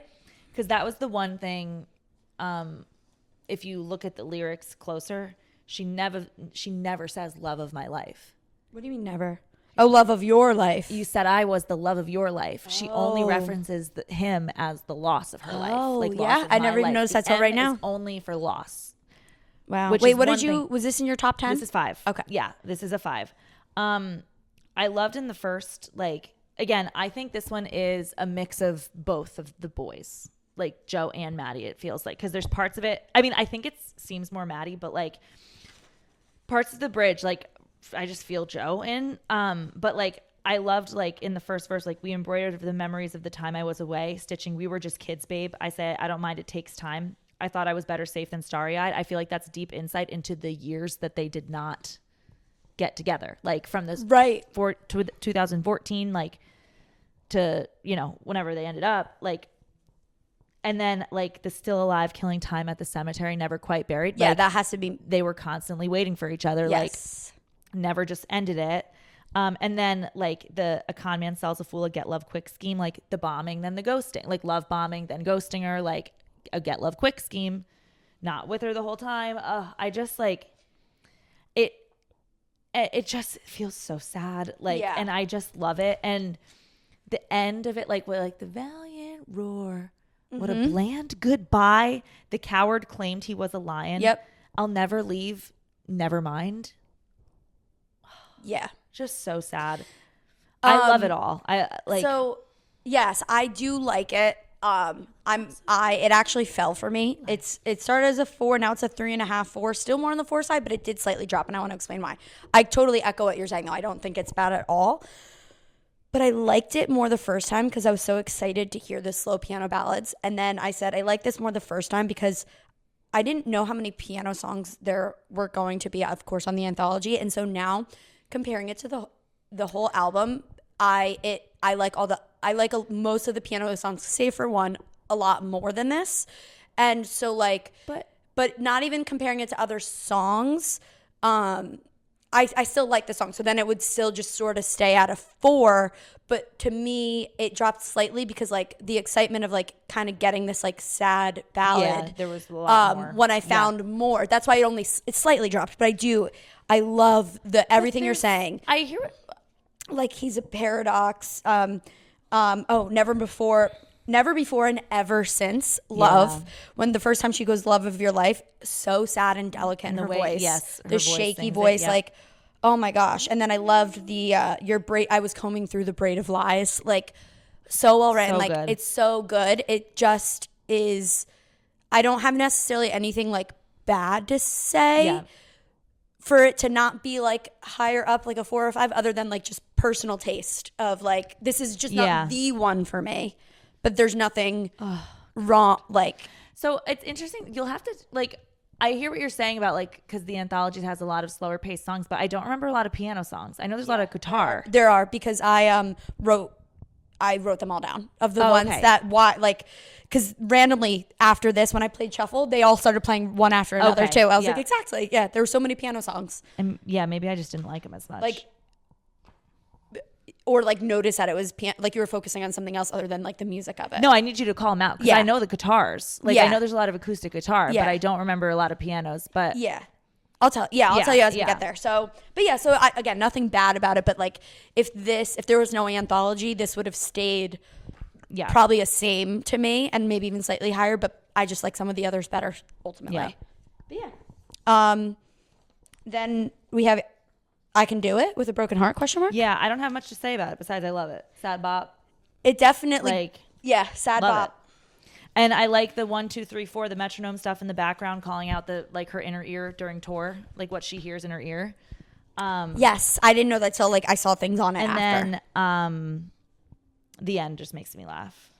I'm one miserable and nobody even knows. Yeah, this one definitely grew on me because at first I was like, no, I love the sound and the lyrics being opposite, but of course you have the cheesy, but then I kind of lean into it more. Yeah. And I think I started out with a 3.5, 4, and now I'm more as a 4 because it's so fun to listen to. Yeah, it's a 4, 4.5 for me. Oh, yeah, like, actually, it's never 4, going 4.5. to be like in the top list. Yeah, but just because it's.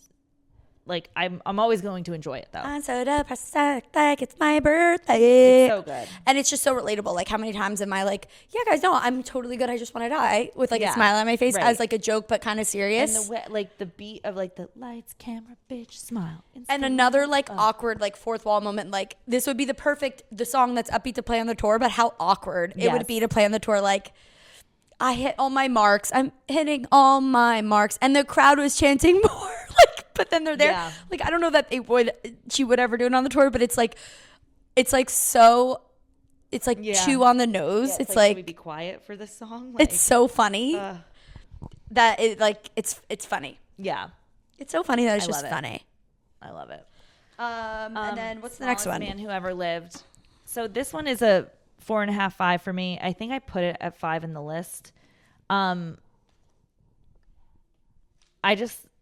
It's just a good song. The bridge is good.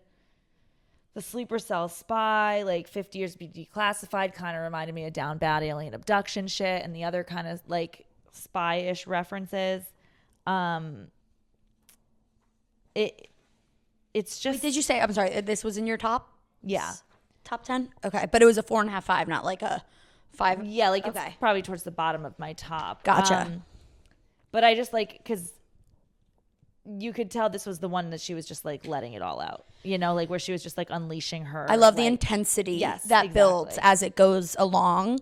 But this one stayed exactly the same for me. I started as a 4 and it is still a 4. Yeah. And what I love most about it is the intensity that builds and builds and builds. But it's not going to ever be a top 10 for me. But again, there's no reason for it to not be there.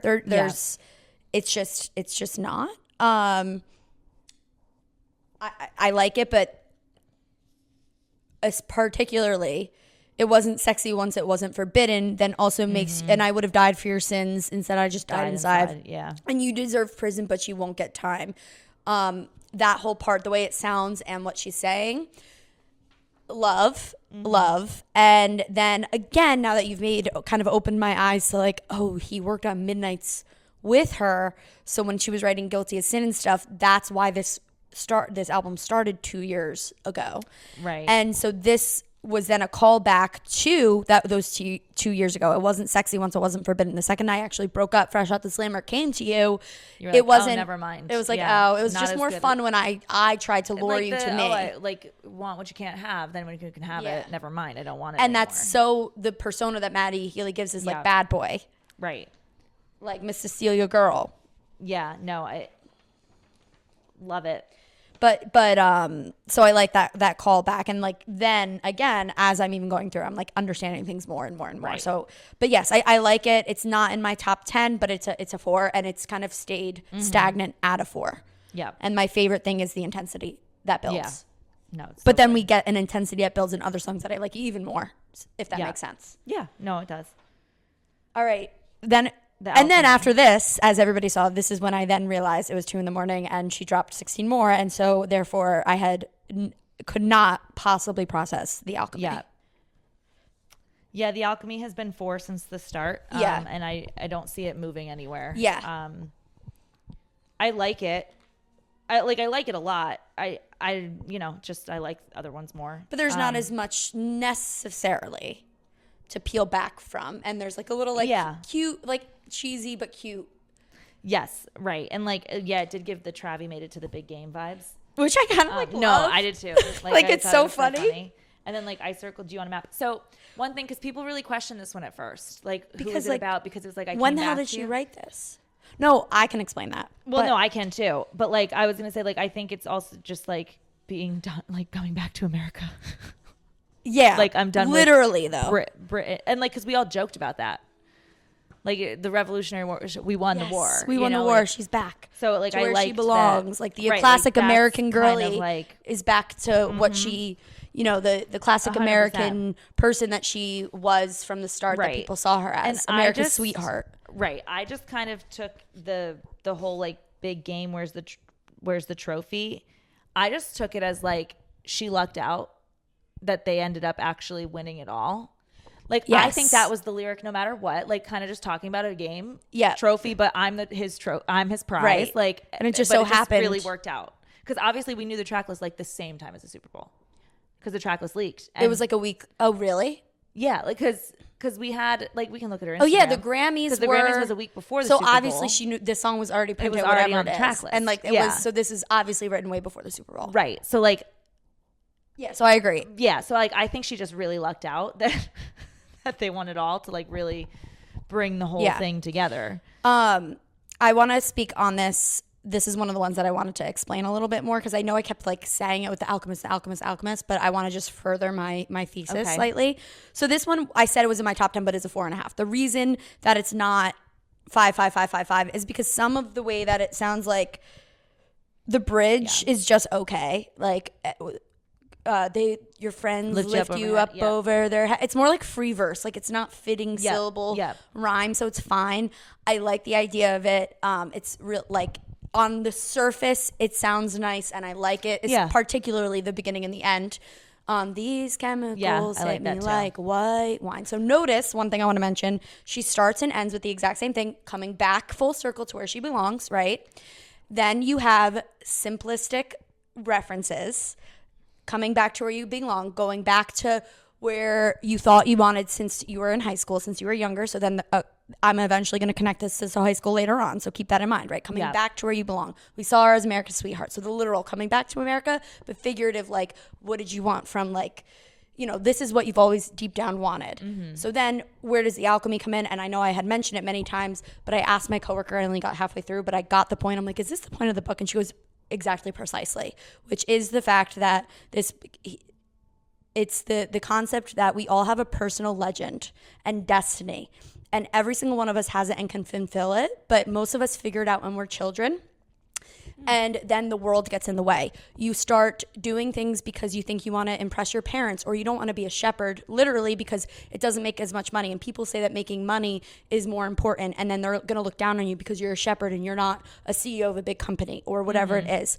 And so you forget what your personal legend is, your destiny is, because you get so convoluted with all this crap. So this boy goes on this journey to find this treasure, and he eventually meets this guy who's talking about alchemists, and like it only happens once every few lifetimes when it truly happens. But the idea of alchemy is that these alchemists were able to purify things down to their original form, and in doing that they purified themselves. And then you find out you purify yourselves, and then you actually are able to sort of get down to the soul of the world, into the soul of yourself, to find out what your true, how to get your true treasure. And so the alchemists, yes, eventually, like, they also can then make endless gold, right? But even beyond that, the metaphor for, like, you can find your true treasure once you purify yourself, and you have to try to peel back all the layers to kind of remember, what is it that truly makes me happy and that I truly want, and what is it in the soul of the world that I want? And you have to kind of go back to the beginning to really think about what actually makes you intrinsically happy, and then you will be rich for life, ultimately. Right? So that idea with the alchemy is that Taylor Swift is going back to where she belongs. She has now peeled everything back, does not care what others want from her. And from the start, what did she want when she was a kid? That classic love story, that, like, Travis and Taylor, when you pull everything back, it doesn't matter about their riches and their fame and all of this stuff. They genuinely are purely correct for each other and are soulmates. Yeah. And so that aspect of it, I'm like, that's beautiful. And then think about the idea of So High School. It kind of goes into it as well. So it's the purity of their relationship as well. It also just, like, in the very basic sense of going back to, like, she used to always, in Speak Now and her earlier songs, end the song with the same verse from the beginning, and she does it here. Yeah. So, like, but I also think it's like going back to where you belong. Like, that's what I mean. That's what I said. Yeah. Like I think the alchemy kind of, like, right. Like, it's just something she used to always do. like to find what you really want, think about what you wanted before you cared about what other people and society wanted from you. Right. And that's what Travis is for her. And that's why it's so amazing and special, because it's whatever. However, I think like I also love that it's a little taste of the relationship, and she's not saying this is the love of my life, we're getting married, blah, blah, blah, blah, blah. Like, it's clear that this was early on in the relationship. Yep. And I love for that reason, but it's not a all fives, because there's some parts that I'm like, no, I don't love the bridge. It's a 4 and still good.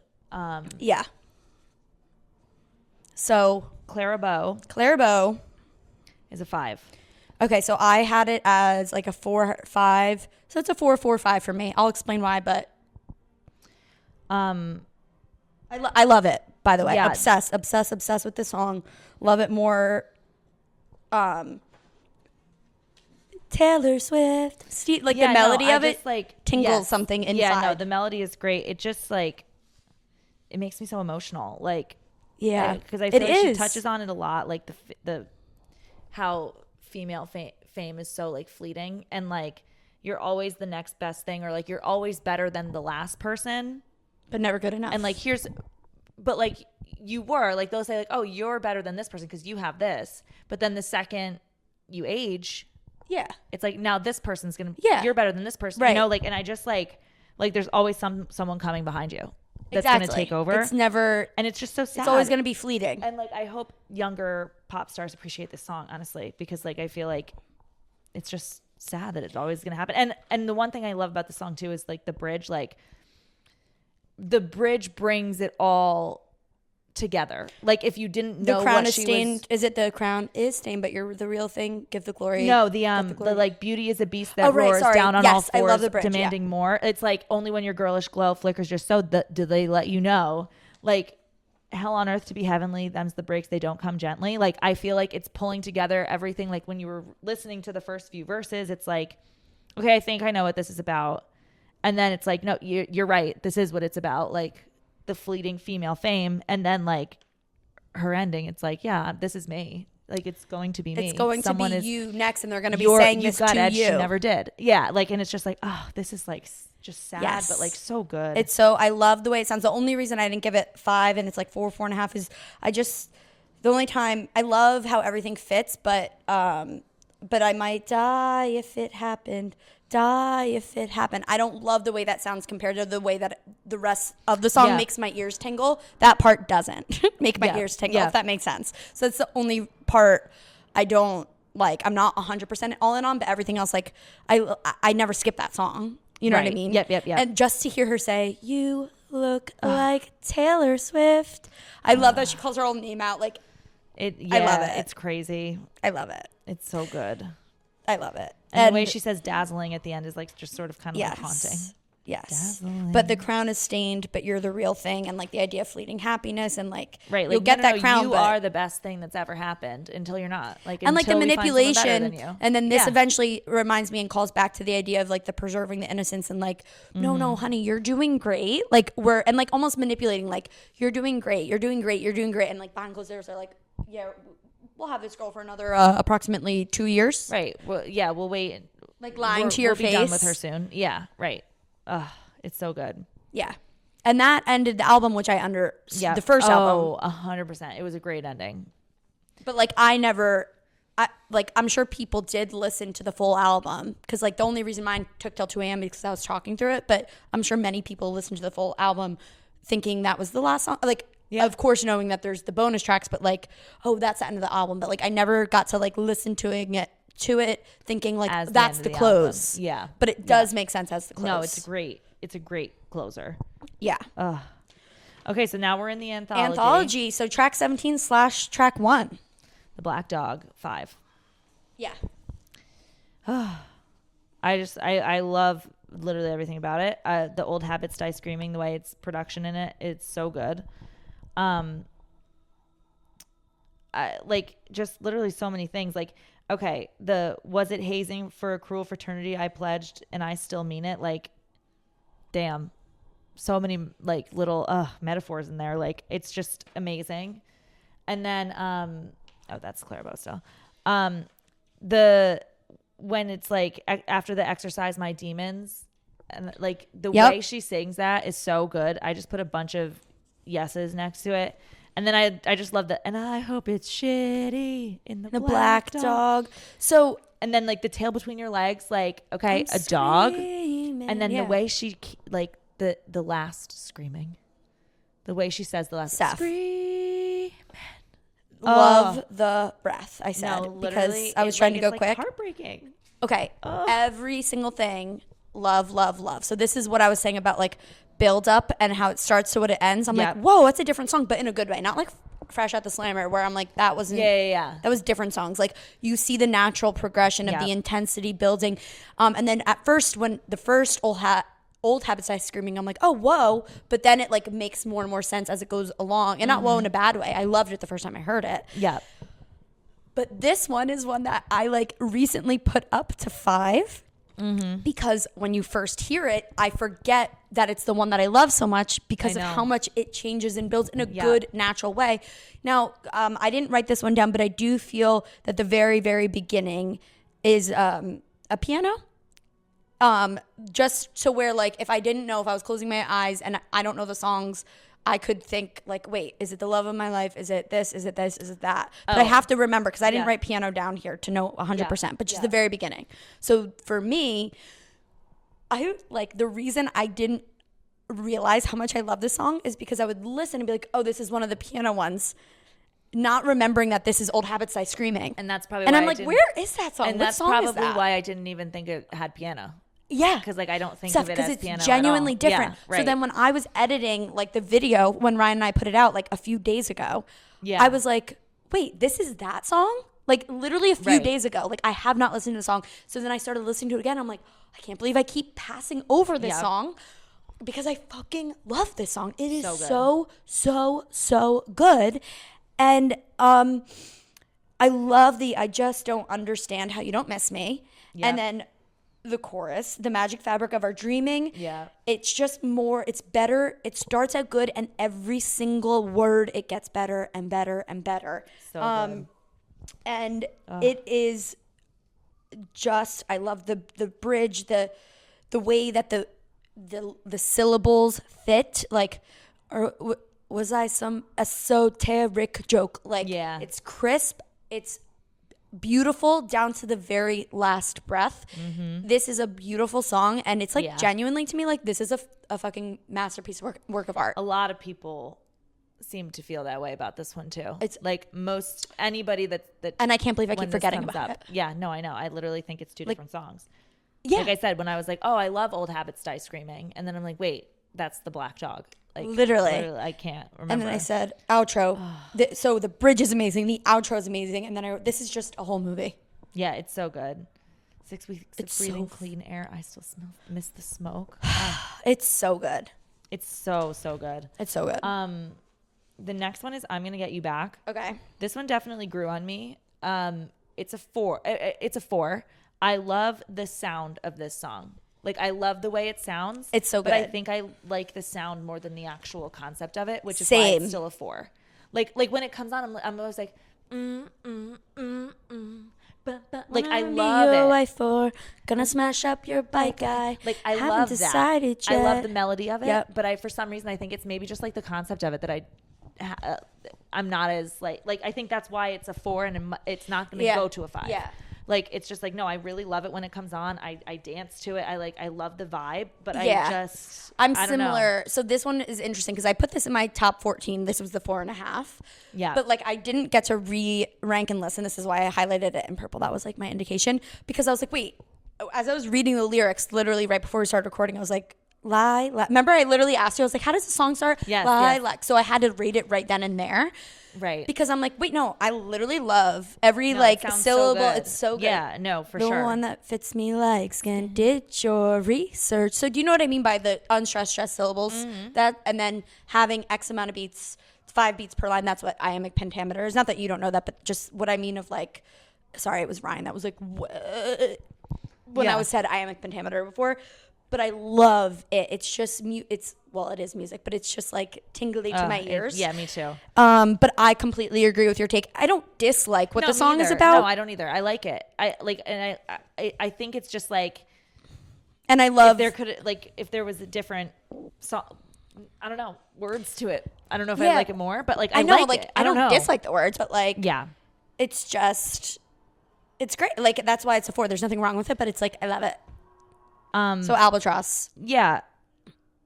It's in my top 14, not 10. I love it. I like the concept of it and the symbolism of it.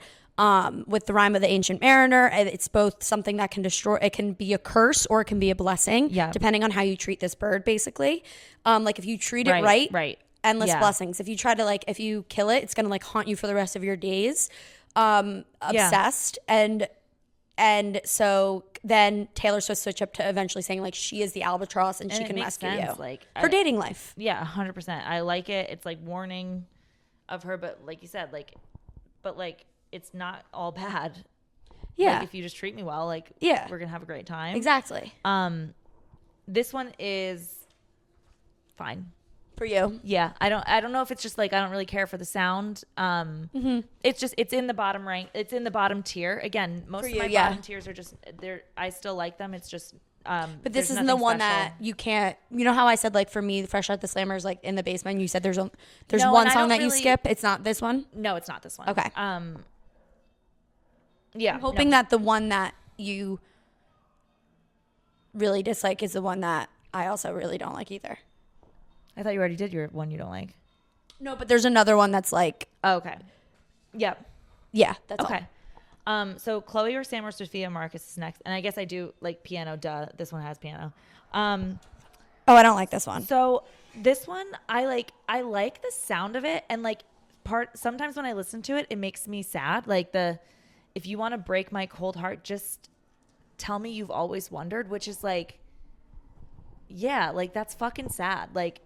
Tell me you've always wondered about us, and that's going to break it's sad. Me. Like, and like I love that. You turned me into an idea of sorts. Like, again, like built her up in her in his head, like made her think that he was like would worship her, and then just like was not what happened. I don't know why. Like, I can't get into it though. I know why, and I totally agree. This was the one that I was hoping was your skip one. There still is it's one. 3.5, 4. Like, this is low. 3.5. Like this is to me like it's Fresh Out the Slammers all the way in the bottom, and then this one is maybe one step above, and then my other 3.5s are there. Like this one is my second least favorite. No, like it's pretty, but it's just not. And the reason I said is, well, I don't love this piano. This is my least favorite of the piano songs. I like the lyrics, but I do not like the way that it sounds. There's some gorgeous lyrics on here.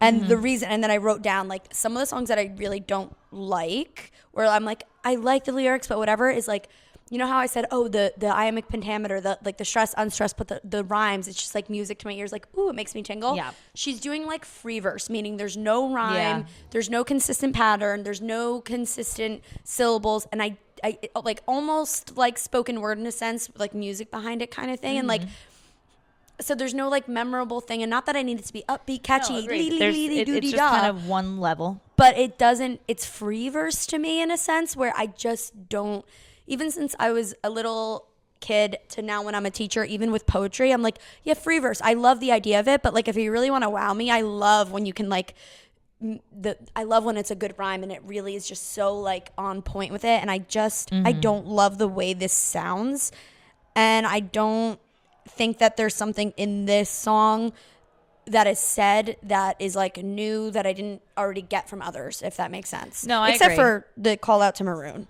Yeah, the call out to Maroon. That's the only other thing I was gonna say. Like, but yeah, no, it's fine. But I did say it's more of a 3 for me, but the reason I said 3.5 is because there's some gorgeous lyrics. Yes. Yeah, there really are. Okay, how did it end? This is a 5 for me. Yeah, this is a 5 for me. This is like a starred 5 this for me too. This whatever I had it at first, the first time I listened to it, I don't think I processed. Well, I literally said I'm so confused. But this on the ride down here clicked in my brain, and I said I'm literally obsessed with the song. It's a 5. Like this just freshly became a 5 for me. Yeah. Because it's I love first of all, I almost want to say like maybe one of the most well-written ones. Yeah. on like some parts. I mean, this whole album is so great. But holy, the concept of this is and awesome. Like, and like I love how it's also like a little bit like, yep, come one, come all. You guessed it. Another breakup for me. Like, it's happening again. Like, and I know all of you want to know.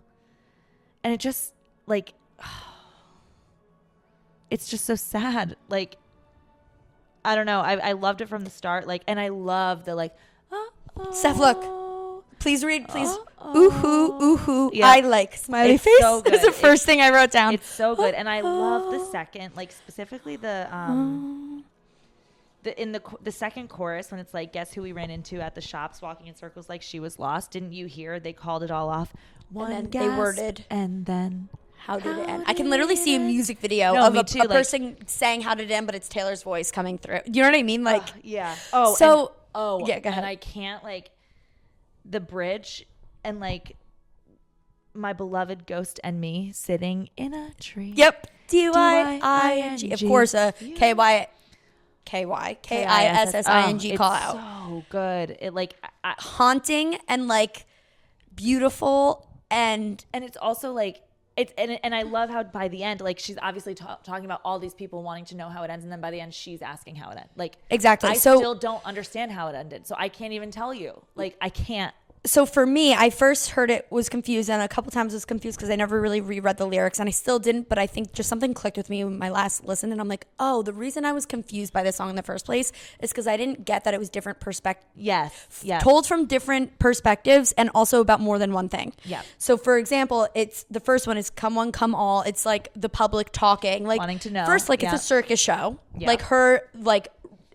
And second, like we are performing an autopsy on the relationship because everybody is like... That's what they do. Everybody does. I mean, we did empathetic it. Empathetic hunger descends. Like everybody is just so excited to pick me apart, yet also saying, oh, we feel so bad. But like, what do you think happened? Like, let's... And then if we do this and this and this and this and this and that. And it's so like insensitive. Yeah. Because we don't view it as a real person. We view it as like literally like an autopsy. Like, oh, she's dead. Like it's dead and gone. Right. So like who cares if we're dissecting this? So the dissection of it. So it's first like come one, come all. And then how did it end? It's like the public or the people that are like trying to pull apart how something ended. And then it turns into her back and forth, like talking about it. Yeah. So that's where I was like slightly confused at parts because like her walking around the shop or whatever. At first I was like, wait, what's going on? But then understanding the switch of perspectives makes so much sense. Yeah. And I do think that it's about more than one relationship. Agreed. Because I do think, so she knows how her and Joe ended. So in the beginning, it's about her and Joe. The public wondering. Like, I agree. Like, I think the first part is Joe where it's because she also acknowledges how. Yeah, right. And like, I think it's like everybody wants to know how it ended because obviously they were together for so long. I don't think any of us gave a shit how her and Maddie ended. We were just happy it did. Right. So like I think the second end, ending is like that. I don't understand. And I think how did it end? There's also just Maddie, a general like here it happens again because then it's also like everybody's like, oh, of course she's gonna break up again, and now we're gonna get an album, and now it's this and that, and everyone gets excited but also sad. So it's like it's bizarre.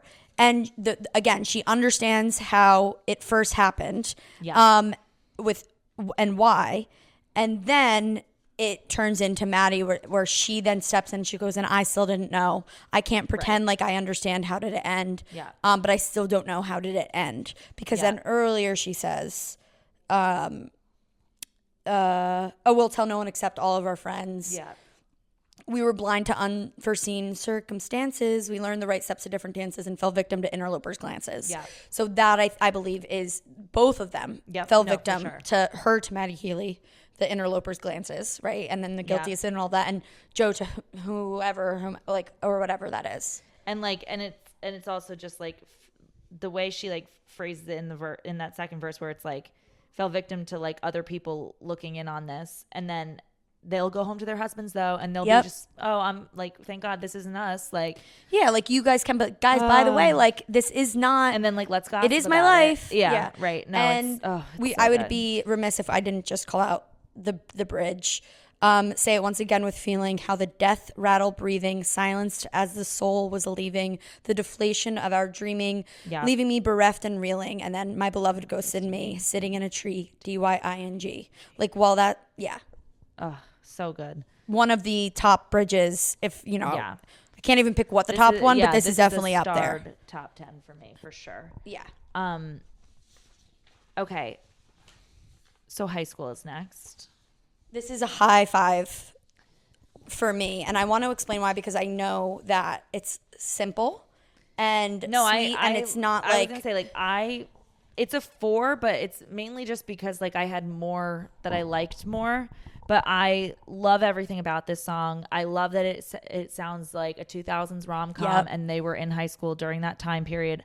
I love how I love how simple the lyrics are, because, again...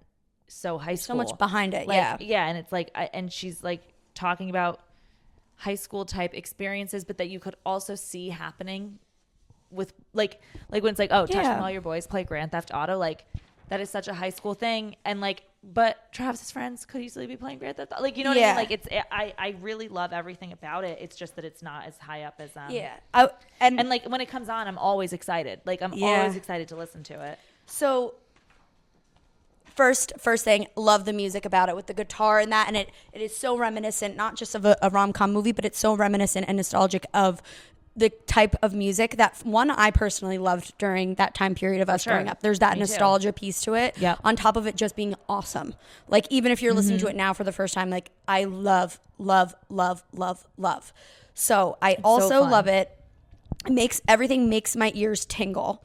It feels like home and comfort, and like, because of the nostalgia piece. And I can literally hear her smile through the song. Like, I can see her smiling. I'm smiling when I'm singing this song. And this is like the kind of concept thing of like, something can be simple lyrics and not have to be metaphors I have to peel back a billion times to be a wonderfully, beautifully well-written song. I totally agree. And that's where this is for me. And then I don't think that this is... Ryan said, but I think he just had a bad choice of words. Like, oh yeah, it's like corny. I was like, it's not corny. It's simple and beautiful. Yeah, it's not cheesy the way of like we're the greatest in the league, or like Travi and the big game. Corny. This is a simple and beautiful. But I do just want to call back to the Alchemy and what I said before of the purification and the coming back to where you belong, where like that's why this even is on another. There is a little bit more to peel back. Yeah. If my thought is right, which like, how can it not be with a direct call to the Alchemy of peeling things back, purification, coming back to where you belong, and what she has always wanted since she was younger. Yeah. And this is that for me. And then like on top of that, the feeling, I totally then also on a personal level relate. Like, I get it, because like I never got to, like, I will literally get emotional. I need to be on my soapbox for this song. I never got my relationship that I always yearned for when I was in high school, and begging for love and I never got that, and I wanted it, and I had my what ifs, and I had my delusional things that Taylor Swift does, and I never got it, and I always wanted it.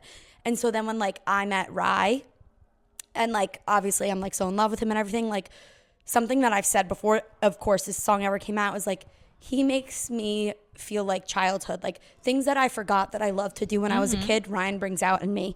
I feel like I'm a little kid again. It's pure joy that I feel when it's the two of us behind closed doors, is like just genuine, pure joy. Right. And like, that is what I think that this is about, of her calling back to so high school, or people are like, oh, she's still talking about high school. Like, I just don't think you get that she's just talking about the purity of that their love is so pure, and it's like something that she's always longed for. No, I totally agree. And like, it's also like the first love song we've gotten since she was writing love songs not for herself.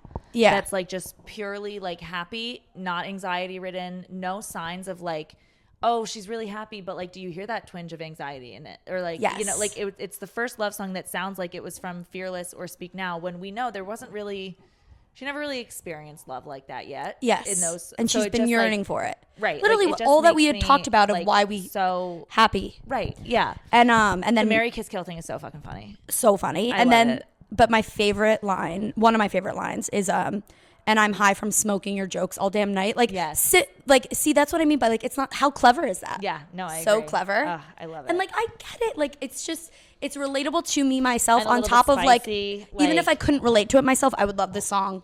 Right. In every aspect for me, I love Agreed. this song, if that makes sense. Agreed. And then again, call back to the Alchemy, which my last comment, what I wanted to say is like, I would love if her next concept of the album was like a concept album to the alchemist of going back, finding your personal legend in every way, shape, and form, not just her love, but like her personal legend of making music for her and like something she enjoyed. So like, that was my only thought of like, okay, yeah, that. So I hate it here.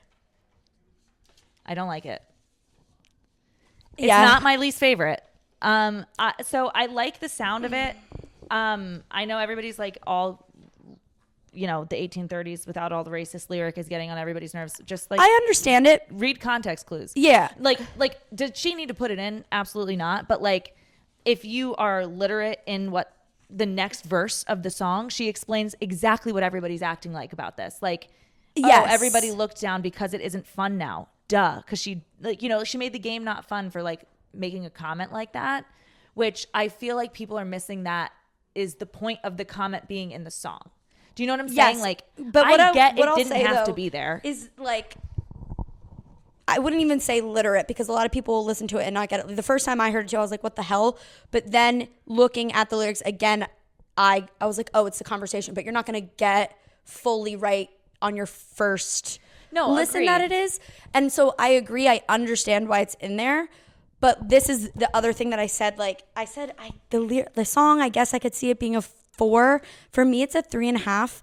And the reason is like, I get it. I like the chorus. It sounds nice. That like the secret gardens in my mind. I was gonna say, I get it. Like, you don't want to be on this earth. Like, you wish you were in your fantasy world. Like, and I feel like everybody's felt that way. Like, oh, I'd rather be doing anything else than or like be anywhere else than I am right now in certain cases. But like, yeah, it's fine. But one thing that I realized as I was writing down why I didn't like it was,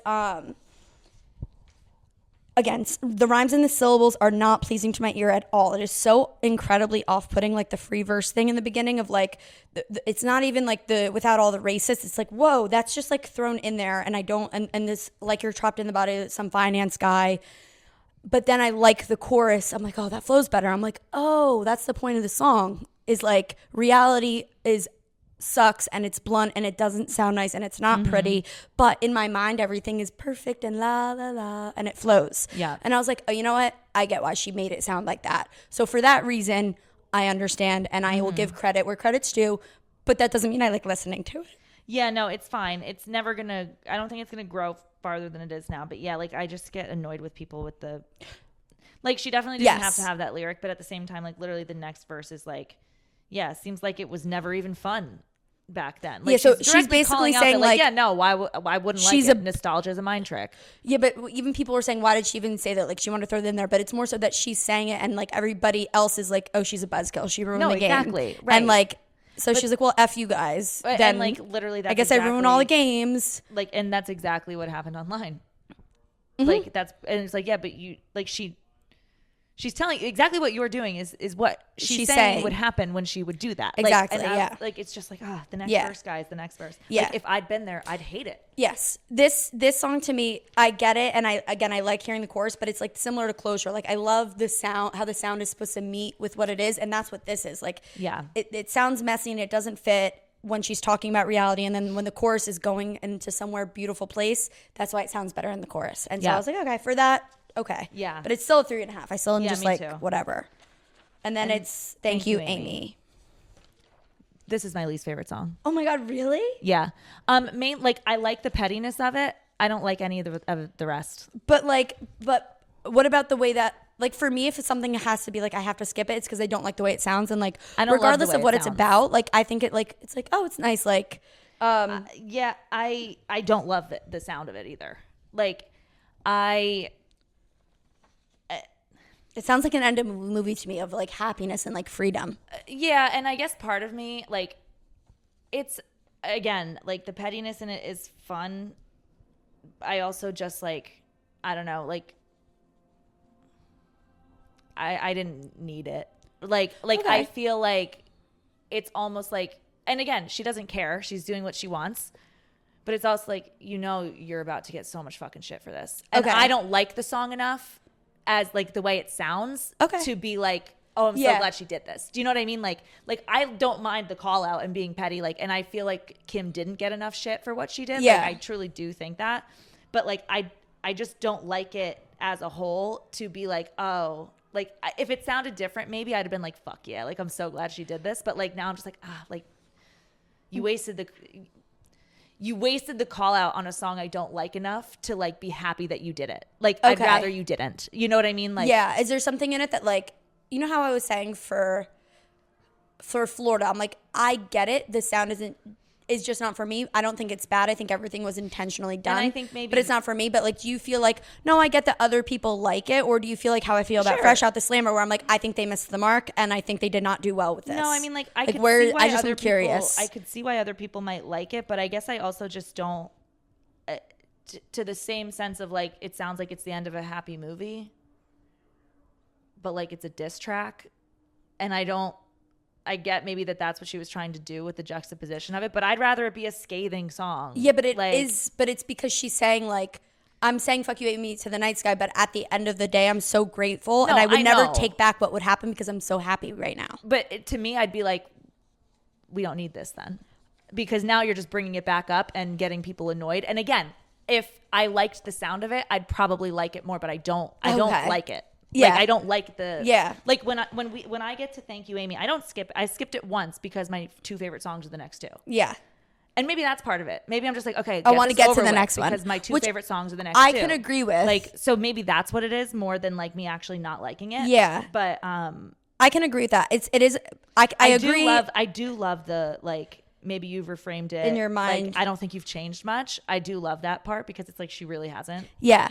Like, I just I both agree and disagree with you. Like, it's not one of my favorites. I'm not like, oh my God, I can't believe. But at the same time, like, no, I love one. I think it's nice to listen to. Like, I think it flows well. And I love the idea of her saying, like, I'm so happy with where I am now, and that wouldn't be for you. But at the same time, like, I also think you're evil. Right. Like, so like, it's fine, but we need this in our lives in order to grow and to all of those things. And I think that concept is good, but I feel like people like, again, if you're listening to this album to hate on Taylor Swift, you're probably not getting to the end of that song to realize that she does give you, I mean, I know she hints at it like throughout the song that like, oh, I wouldn't be where I am without this. Yeah. But like, I feel like most people would just be like, oh, here's Taylor Swift bringing up 2016 again. Like, yeah, which they kind of people are, but I think regardless people, which is why I'm like, good, no, I'm glad she's doing it, because if they're going to call her out for doing shit like this anyway, like, I hope she is doing it.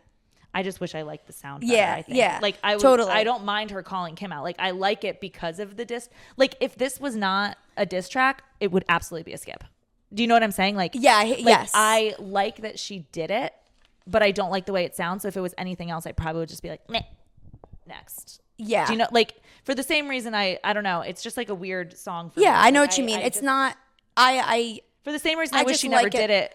I'm glad she did it. But again, like, I just, I don't know. Yeah. No, I hear what you're saying. I like it more than you like it, but it's also not one of my absolute favorites. The reason I like it more is because of what it's about. As well as how, like, I like how it sounds, but it's not like my most favorite sounding, addicting song because of how it sounds. I can forget how it sounds, but when I'm listening, I'm like, oh yeah, this is nice, but I want to listen because I want to like giggle about Kim, basically. Yeah, and like, it's not that I don't think there's any song on here that I really don't, like, truly don't like. I think it's just that if there was any that I didn't need, you didn't need that it one. was that one. Similar to how I said about like Clothea, Flam, or Fear, right. And that would, I don't need that. I still can't really figure that one out. Okay. I look in people's windows? Question mark. I love this song. Yeah, this song keeps growing on me. I'm like, so good. Wait, it's so pretty good. catchy. It's yes. Yeah. I had died the tiniest death. I'm just making sure Stephanie can be seen. So excuse me while camera watchers. Excuse me. I spied the catch in your breath. Oh yeah, we're good. Sorry, the charger was blocking her face. I thought I saw the top of my head. Yeah. So yeah, tell me how you feel. I don't know. I just like, I wish it was longer, first of all. But like, Like it's literally just 2 verses and 2 choruses. That's it. But so was this like a strong 5 for you? Yeah. This was one of the top 14 4 or 5 for me. Yeah, this is probably, if I was starring 4, this would have been the 4th one I starred. I also I love the way like in the verses, like it's like out, out, out, out, out, out. Like, and like this. Well, it's also like, it kind of sounds, again, I love when it's like the sound meets what's happening. Like I can literally see her creeping around, carefully. Ow, like be careful. Don't let him see you, but also I kind of want him to see me. And I just like love the concept of it, like but what if you saw me again? Like I love the like I don't know, like I'm some deranged weirdo. Like she's also calling out. Like I know Christmas that this is from outside. Like I know this is creepy. I'm not saying it's not. No, but it's not. It's how I feel, right? And I know that it's weird, but but it's also so embarrassingly relatable. So remember when what was the song that we were listening to from 1999 Taylor's version, and we lost our shit laughing because we were like, this is just one of those things too that Taylor's like, we're like, Taylor, he literally just didn't like you that much. And I think it's a mixture of all of them. But like now that we don't talk, maybe. No. How did those tracks go? I forget. But is it over now? Possibly. There was something in it. No, I think it was because it was like where we were like, oh, like, you know, like you never know, like did it end? And then it's like, but like if you have to ask. Yeah. Like they didn't like you. Yeah. Like, I literally. It was something like that. And this reminded me of that too. Just like the delusion of like, no. But if he like looks up at me one more time, like it's on. Like I'm telling you. Like no, I'm telling you. It's for sure. But I also love the guitar on this. Oh, it's so good. Like the way it sounds is so pleasing. Like, and yes. Yeah, it's, and then like, I also like, oh, when it's like, I'm addicted to the if only, like. I wrote that too. Addicted to the if only. And like, I was too. And I didn't mean to hurt Ryan's feelings when I said 100%. This, but I was like, I try to say it as a compliment. Like, it's so on point because what I just said previously about Soho High School, like my whole life, I was like, and I got so effing caught up in the idea of people that I was like so sure things were what they were, and I was a little effing weirdo. Yeah. Literally like this exact song, like a deranged weirdo. Literally. And I'm like, no, but like when she says, you tilted your head and I pondered what it meant, like every tiny thing. I still thing. ponder what it meant now. Like a boy like picking up your pencil and you're like, he's in love with me. I know. Like you pondered every tiny little thing because you were addicted to the if only and created this thing in your mind. Back to guilty as sin, when the what if and like the delusion of like the idea of him in your head was better than the reality of it. It's so good. And I feel like this little like, I don't know, this blurb I found on Lyric Genius, like the last line of it is so good. Like through poignant lyrics and wistful melodies, Swift captures the ache of longing for lost connections and the quiet desperation of seeking closure. Like, yes. But but also like a feather taken by the wind blowing. I'm afflicted by the not knowing, but also like the song sounds like a feather. It's literally like delicate secret. Oh, it's so good. But not in like a spy secret way, like like tiptoe. Like yes. I love the way this sounds too. It's so good. On top of being like, damn, I really feel seen right now, and I'm like kind of embarrassed that I'm like embarrassed to say that I can like unfortunately totally like very literally relate to this. No, I agree. Like being a effing stalker and like through social media, through whatever it is so. No, I just love. And a lot of people were drawing like the social media stalking connection, which is like there for sure. Yeah, 100%. Absolutely. So definitely. Yes. The only reason probably that it's not a straight 5 is because like it's not. It could be short. Yeah. It's too short. But very similar to how we feel about like I can fix him, no really I can't. But like I just obviously love that one more. Yeah. Should we move on? Prophecy. This is a strong 5 for me, and this is like. The strongest 5 for you. Top. Do you want your soapbox? You want me to talk first so you can? I guess I'll get on my soapbox. Okay. Just to see if there's anything that you're saying that I was, also gonna say. First of all, the sound of it is incredible. Okay, like, incredible. I love like when it first started. I was the first second. Literally, I was like, oh, I love the way this sounds. Can interrupt that part just very slightly? That I want to say this song.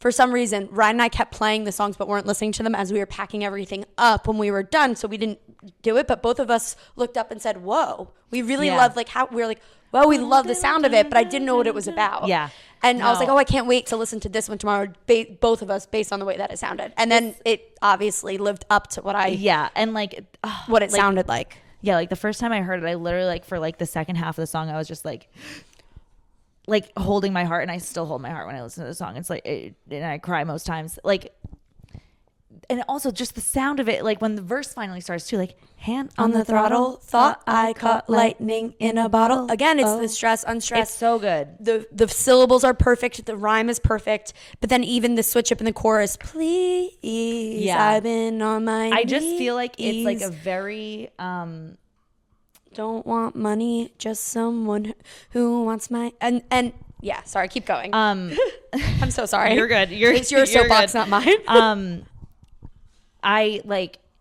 I feel like it's more just like very open and honest about like truly like as much as we know that this is what she's always wanted, just somebody.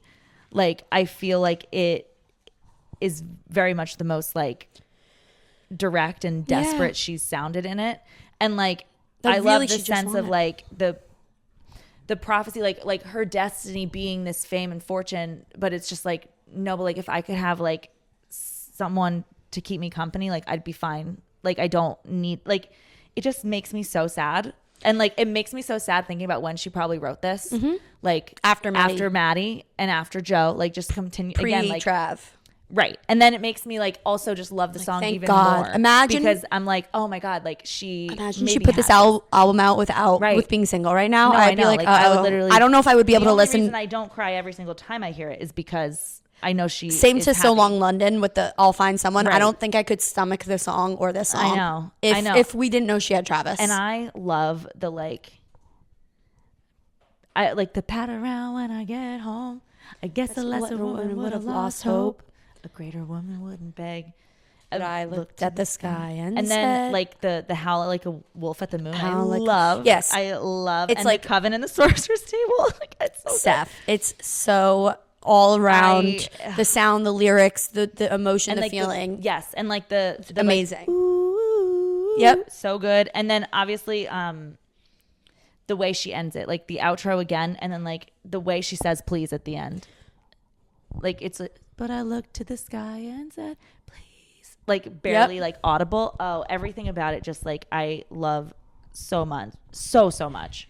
And just the way the hand on the throttle sound, like I know we said that already, but amazing, beautiful. The references there, and like this is the song that of course, if you know Macbeth, it's literally about the prophecies. The witches gave him the prophecy that he's going to be king, so he decides like I need to make sure my hands pave the path, and I'm going to kill the king myself so I can be the king. But really, like if you just had sat back, maybe you would have been king. You didn't need to be a murderer. So now you lost you got the king, but you lost everything. And so then Macbeth eventually is like ultimately kind of wants the prophecy to be changed. And it's just this song, so much so that like the project that I'm doing with my students, I've made them listen to the song and pull out examples to Macbeth, and I made a project like giving the parallels to it. So I'm like, this song I probably listened to the most on the album because of like so many reasons, and like every time I'm like, oh, am I sick of it? But like this song is crack. The way she says hand on a throttle, thought I caught lightning in a bottle is literal crack. I got cursed like Eve got bitten. It's crack. Every part of it. And I do love like every, like the verse sounds so different than the chorus and the bridge sounds so different than them, but they all work. Like they all work perfectly together. It's like, interwoven it's so beautifully. I can't get enough of it. And I love that the song, I wanted to choose songs to show to my students that they could relate to Macbeth. And like, of course, high school boys are always like messing with me about Taylor Swift. And like genuinely when they heard this song, like I think they were all like, nobody had a negative thing to say. They weren't going to say anything positive or negative, but I think they all were like I'm so happy that this is the song that I could choose to show them because the way that it sounds and like, it's just like chef's kiss. No, it's beautiful, beautiful, beautiful. I love it. And relatable. Like I have literally been there. Like I will literally go see a tarot card reader and like get on tarot card TikTok because I'm so effing desperate to know if I'm going to end up with somebody because like it's been so long. Like please, my God. And it and like the way she sounds in the chorus just like truly like sounds like she's begging. Like like did I do it and then calling like back to Clara Bow when it's like, get the glory, give everything. So that's what she's saying is her punishment. Like, is this my punishment for getting famous and all this stuff? Was that like the thing that I gave everything is like, I'm never going to find love if I want this job kind of thing.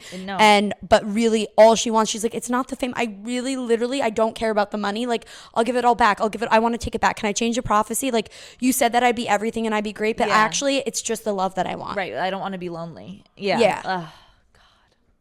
It's so heartbreaking. Literally, similar to Macbeth, who thought that he wanted to be the king, but then once he got it, he's like, actually, I don't want this. I will give everything to go back to how my life used to be. Right. Oh, God. Shit. Love. Okay, so Cassandra, 3.5. This was this is the thing that you said you couldn't like. I can't. And it could be the same thing that happens with Thank You, aIMee before it. Like I look through people's windows and the prophecy have such a hold on me that like I almost can't pay attention to Cassandra coming after it because I'm just like, I wish I was listening to that song again. I fully agree. Way with Thank You, aIMee. I'm like, I just want to get to these two songs that I love so much that I'm just like, go, go, go, go, go. And then with this one, I'm just like, I wish I was still in the prophecy, you know, like, and 100%. I don't think I process it. 100% agree. Time, I don't think I process it. 100% agree, but I give it a 4 because again, I've started listening to it on shuffle, so I listen to them on their own, if that makes sense. Yeah. But like, I totally agree in the sense that like, there's nothing, I like this song, but like the melody of this song and Thank You, aIMee, and like a few others, it's just like, there's nothing wrong with them. I like it. I get the song. Yeah. I'm fine listening to it. But at the same time, like there's just so many other songs that I like. There's like literally 20 other songs that I'm so excited to listen to more. Agreed. This isn't something I hate. There's nothing wrong with it. It's just not, I'm just not. There's nothing wrong with it. I can forget about it. And I'm like, oh, I forgot I like the song, but I don't like, it's a 4 for me. Yeah. But we do have to call out the Greek mythology reference to Cassandra, who is ultimately, she sort of has this gift of prophecy and a curse that nobody will ever believe her. And so eventually I forget the exact story, but she does get killed, which is what and they killed Cassandra first because she feared the worst. So Taylor Swift sort of comparing herself to that in 2 senses. People are looking at it in actually 3 different ways, but one, and I think it's about many things, but one, Scooter Braun, Scott Borchetta, 2, the Kardashians, Kim, Kanye, like when she, and then 3, I've seen some people reference her father, which like I don't know. There's like, I get it, but whatever. Who cares what it's about? People are literally arguing, saying like, are you dumb for thinking it's about the Kardashians? What do you mean, are you dumb? And have you not heard the part of, and then they're using literally the part that makes me understand why it's about them, which is that it could be about them. They knew the whole time that I was onto something. The family, the pure greed, the Christian chorus line, they all said nothing. Blood is thick, but nothing like a payroll. But they never spared a prayer for my soul. You can mark my words that I said it first. So that to me, like, I still think it could be about any of those things. And I don't think it's necessarily supposed to be something specific. This has happened to Taylor Swift many times where people have tried to paint Taylor as a villain and she is not. And, but in terms of like people saying we're dumb, it might not be about the Kardashians. It might not be about anything that we think, but for people to call others dumb, the family, the Kardashians, of course, the pure greed, the Christian chorus line, Kanye has his own church, as well as them being well known for saying that they're Christians through and through. They all said nothing. They all knew. We know that they all knew. And you can see it if you look back at those episodes of the Kardashians, that Kourtney and Kris are both like, Kim, are you sure? You sure? Yeah. And then blood stick, but nothing like a payroll. I don't think I even need to explain that one. Yeah. No, I agree. I don't care what it's about, but don't call people stupid for like thinking different things about it. Yeah. Yeah. No. When it's very obvious why people think agree. that. Like I don't hate the song at all, and it's just. Yeah, it's fine. It's fine. Yeah. Completely fine. It's not a standout in one way or the other. Agreed. Ultimately, it can be forgettable, and I don't mean that in even a horrible way. Not in a bad way. There's 31 songs. There's going to be some 100%. That are forgettable. Peter is next. Yes. This one was a 4.5 for me, so this would have been in my top 13. Okay, this is 4 to 4.5. Yeah, for me. So pretty similar. So this one was like one where at first when I was listening to it, I was like, okay, this is okay. But then, but I really liked how you said you were gonna grow up, then you were gonna come find me. Like I love how that sounded Me too. in the entire song.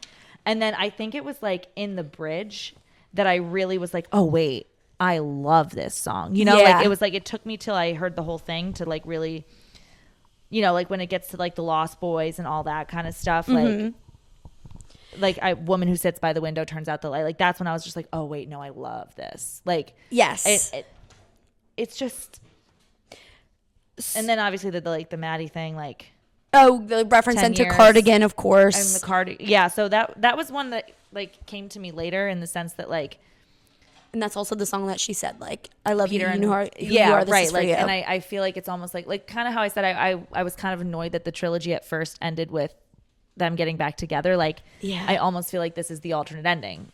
Like, and the trilogy was like literally not necessarily always about Joe. It's more like, no, the whole time those references were always tiny little hints to Maddie Healy that we didn't know about. Right. Like, I feel like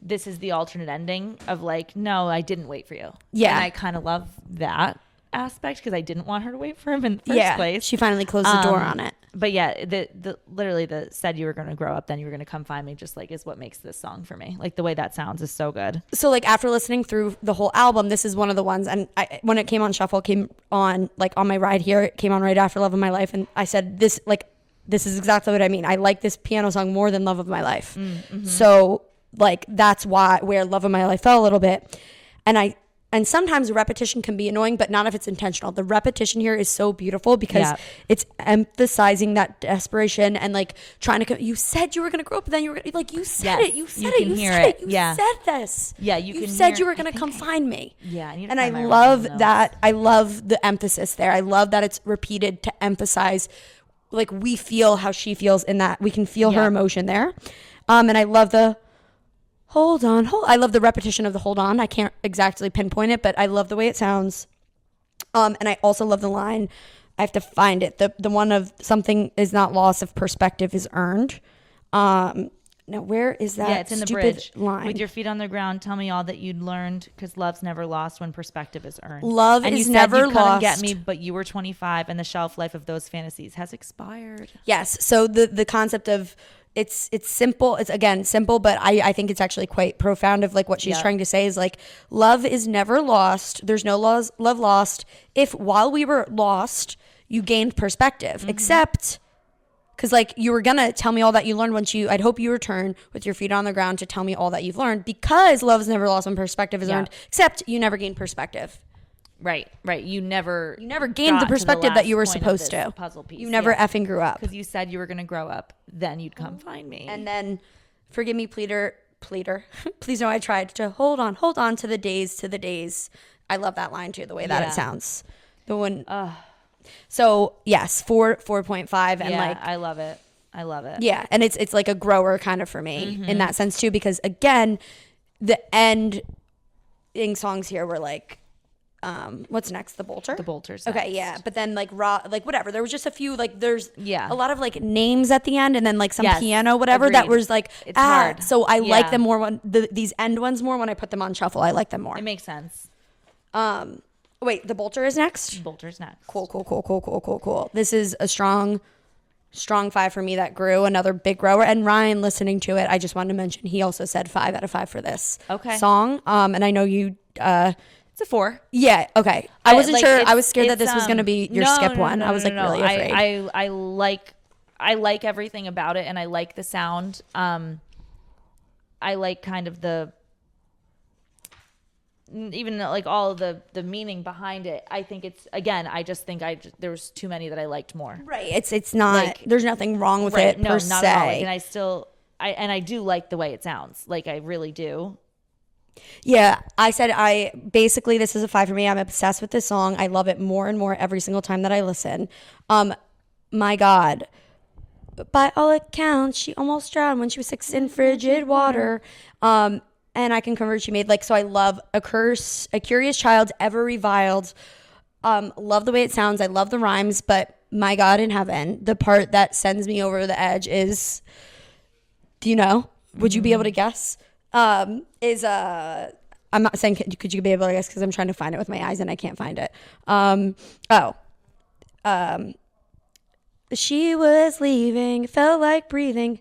All her fucking lives flashed before her eye. the way she says all her fucking lives and like the juxtaposition of almost this innocent, bouncy sounding thing to like, and then the raspy, and all her fucking lives flash before her eyes. Yeah, no, I totally agree. Obsessed. And then I love the concept. And this is the song that my coworker said she's got to be reading a Kotar with like the falling into the ice and come out breathing. I don't understand the reference, but it was like the time she fell through the ice and came out alive. Ultimately, I don't understand the reference, but because I don't think I got far enough to understand it. I do.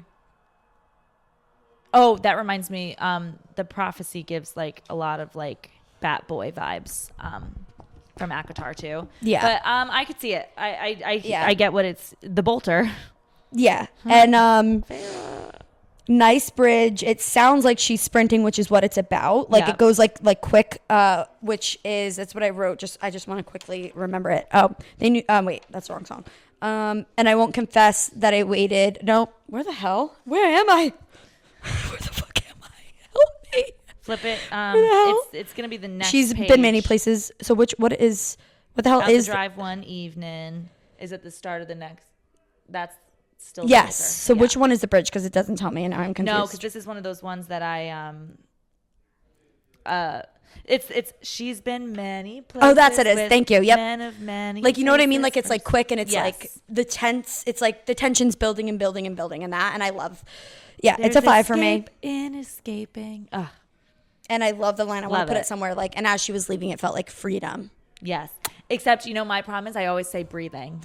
As she was leaving, it felt like breathing. You forget when it's freedom. Yeah. No, totally. I mean, makes sense. But yeah, I'm obsessed. I love and I will keep loving. It's great. And I think that one might grow too. Like I don't it's still like a song you still like I it a lot, but you have to sit with it more. Yeah, like I think it'll have to keep yeah. Because same growing. Every time I listened to mine, it grew. And other than Badaddy, I love him. This one jumped the most for me. Yeah. Robin is next. Robbie. So I have a 3.5, 4. Okay, I have a 4. This. I would agree. I think I was more on that end. Unsure because I never rated it. Period. Yeah. So I guess Aaron Dessner's kid is named Robin. Yep. Yeah.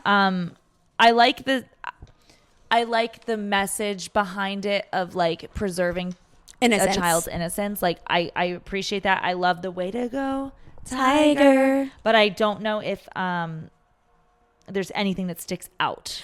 I agree. Like I think I think that's kind of just where I am.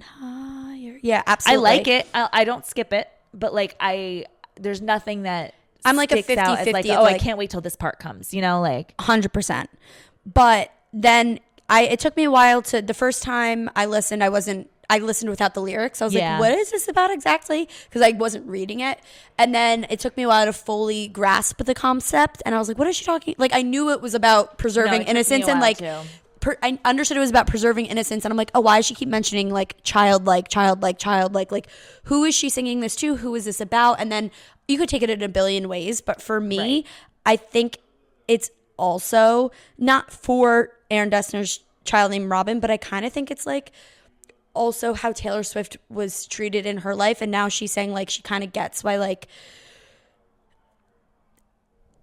calling back to the idea of people not telling you all the cruel and the evil things in the world, the stuff about her fame and stuff like that. Like, you're doing great, honey. Like, way to go. Look at all long may you reign. And we're hiding all the bad from you. Eventually it's going to come in, but we're hiding all the bad. And Taylor Swift has gone through that innocent stage. The bad came in and now she's on the other end of it, understanding like for a while she's like, why didn't anyone tell me?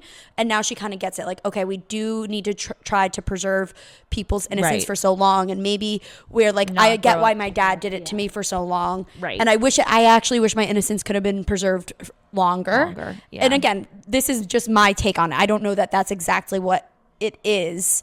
No, I mean, because she's not saying that anywhere in here. Like, I need to do that. Like, she's not saying that, but like, that's the idea that I'm getting from it. And like, let us keep the pure joy for people for as long as long may you reign. There will be time for the cruelty to come in, but it does not need to be now, please. Right. No, I agree. Because you have those references to like her youth, and for her, she wasn't allowed to grow up sometimes. And then about like, in Would've, Could've, Should've, like, give me back my girlhood. Like, she wants that childhood back. She wants to feel like that again, and like she's too tainted. No, I agree. I agree with you. It definitely does. I'm sure that's part of the thought process behind the song. And then I'm sure of course then Aaron Dessner and Taylor Swift may be wanting that for their own, for his kid and her own future kids and like things like that, which I think is sweet. Literally, I was like, Robin, Batman and Robin, no, Robin that's the Bird, what I thought. That's Robin what I thought Williams, too. I was like, Dead Poets Society. I was like isn't there a... That's what Robin was like. I was like, because especially with Peter Pan. Yes. I was like, okay, like, isn't there a connection another? somewhere? Yeah, right. I was like, is this another like character from something? And to be honest, I kind of think it's a little bit of that, a little bit of the name. I think it is Innocence. Christopher Robin. Yeah, absolutely. The son's name being Robin. I don't necessarily think the Robin Williams thing, but for a while I was really trying to go that route, down that rabbit hole, because of like whatever. Yeah. And then it's the Manuscript, the last one. So I never rated this. I asked you about this before, but like to me, this isn't a song. To me, this is a summation, a conclusion of the album, and I like see her like being on the end of a play, like as if this was an entire play, and she's just alone with her piano, just the one light on her, and she's just like, and so this was the show, I hope you liked it, this is what happened, and then this happened, and then I was depressed, but now it's over, and here you go, good night. That's literally how I see this song. Yeah, no, and I agree with you, like I put it as a 4 just because I was like, well, it's not bad, but like it's not a song. Yeah. I liked it though. I like it as the end. It's artsy. Yeah, right. And particularly what I really love, which again is like, it's just so calling back to my concept, is the professor said to write what you know, looking backwards might be the only way to move forward. Yeah. So, like, you have to go back, and also you have to meet your demons, and you have to understand it fully. She had to write this album. She had to be like, holy hell, and go through every single thing and feel every single thing in order to move on, in order now, and at last, she knew what the agony had been for. If you keep putting it off and you don't face it head on, you're never going to be able to understand how to move forward, why it happened, so you know what you're looking for. And how to be better. Totally agree. Like, I definitely feel like the way it ends is exactly what she needed to do. Like again, why she said like this was like felt like an album I needed to write. Like, and I feel like with the end of it, it's like, yeah, this is not mine anymore. I'm ready to move on. Yeah, I'm ready to put this all behind me anymore. Yeah, right. Which exactly, it's closed. She feels none of it. I do think we got the 2 little hints of Travis in there to say like, there's a hint, but like, so where you think? No, like in the album. She's saying this album isn't mine anymore. This story's not mine anymore. Right. She literally, none of this is how she feels. Like it's all done except for like, I think those 2 songs were there for like hinty. Yes. No, I agree. Just well done. Beautiful 10 out of 10 well album. Done. Like, well done. I just cannot believe how much I love this album. I like literally didn't think it was possible. No, it's so good. All of them are good. Like literally, there's not one and that I don't like. Like again, like the only things I would like. The only reason I'd say there's songs I don't like is like, oh, if it was a 27 song album, I'd say get rid of this, this, this, and this. You know what I mean? Like, but it's not like I don't like any of them. It's more like those are the ones I could do without if we were making cuts. My only gripe, disappointment, like I said, fresh out the slammer, that song needs to be told. I just think they could have done better with the sound, if that makes sense. And everything else, like, exactly. Anything else I don't like is like, I like. It's a lot of songs. Yeah, no, right. Like, it's not like, oh, I do not like this one. I'm not going to listen to it anymore. And it's all part of the story. And I think it's I wish I could verbalize more how much this album it's so good. means to me. It's so good. I want it to be the rest of my life. I love it. I really do love it. I can't, like, I don't listen to my podcast anymore. I don't want to move on from it. No, I know. I don't want to. It's so good.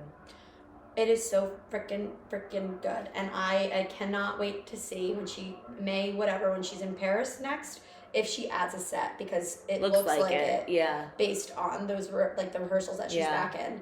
And what the hell she would choose. I guess we'll stay tuned. I guess we'll see. And both incredibly excited and jealous at the same time. Oh, 100%. 100%. We're going to Ireland, like, we get there Saturday and Sunday is her last show in Ireland. There is discussion about trying. Is there a chance? I don't know, because, like, I don't want to buy any tickets that I don't know 100%. Like, you know what I mean? Like, I don't want to get scammed. But at least anything. Ireland's an English-speaking country where you're not. For sure. So, I don't know. We've been discussing it, but I don't know if it's going to happen. What's that date? June 30th. If we can get there. I can get there. Yeah. But, yeah, no. Because I really want to go to Austria, but the tickets are like $1 billion. No, that's like I'm like. And you're already going, so it makes sense. But. Right. Wow, guys. Yeah. Meeting adjourned. Yeah. I guess like there's nothing left to say except for I guess it's time for you guys to pick up your stuff. Pack up your stuff. Because we're dropping our mics. We're dropping our mics. Yeah. Now.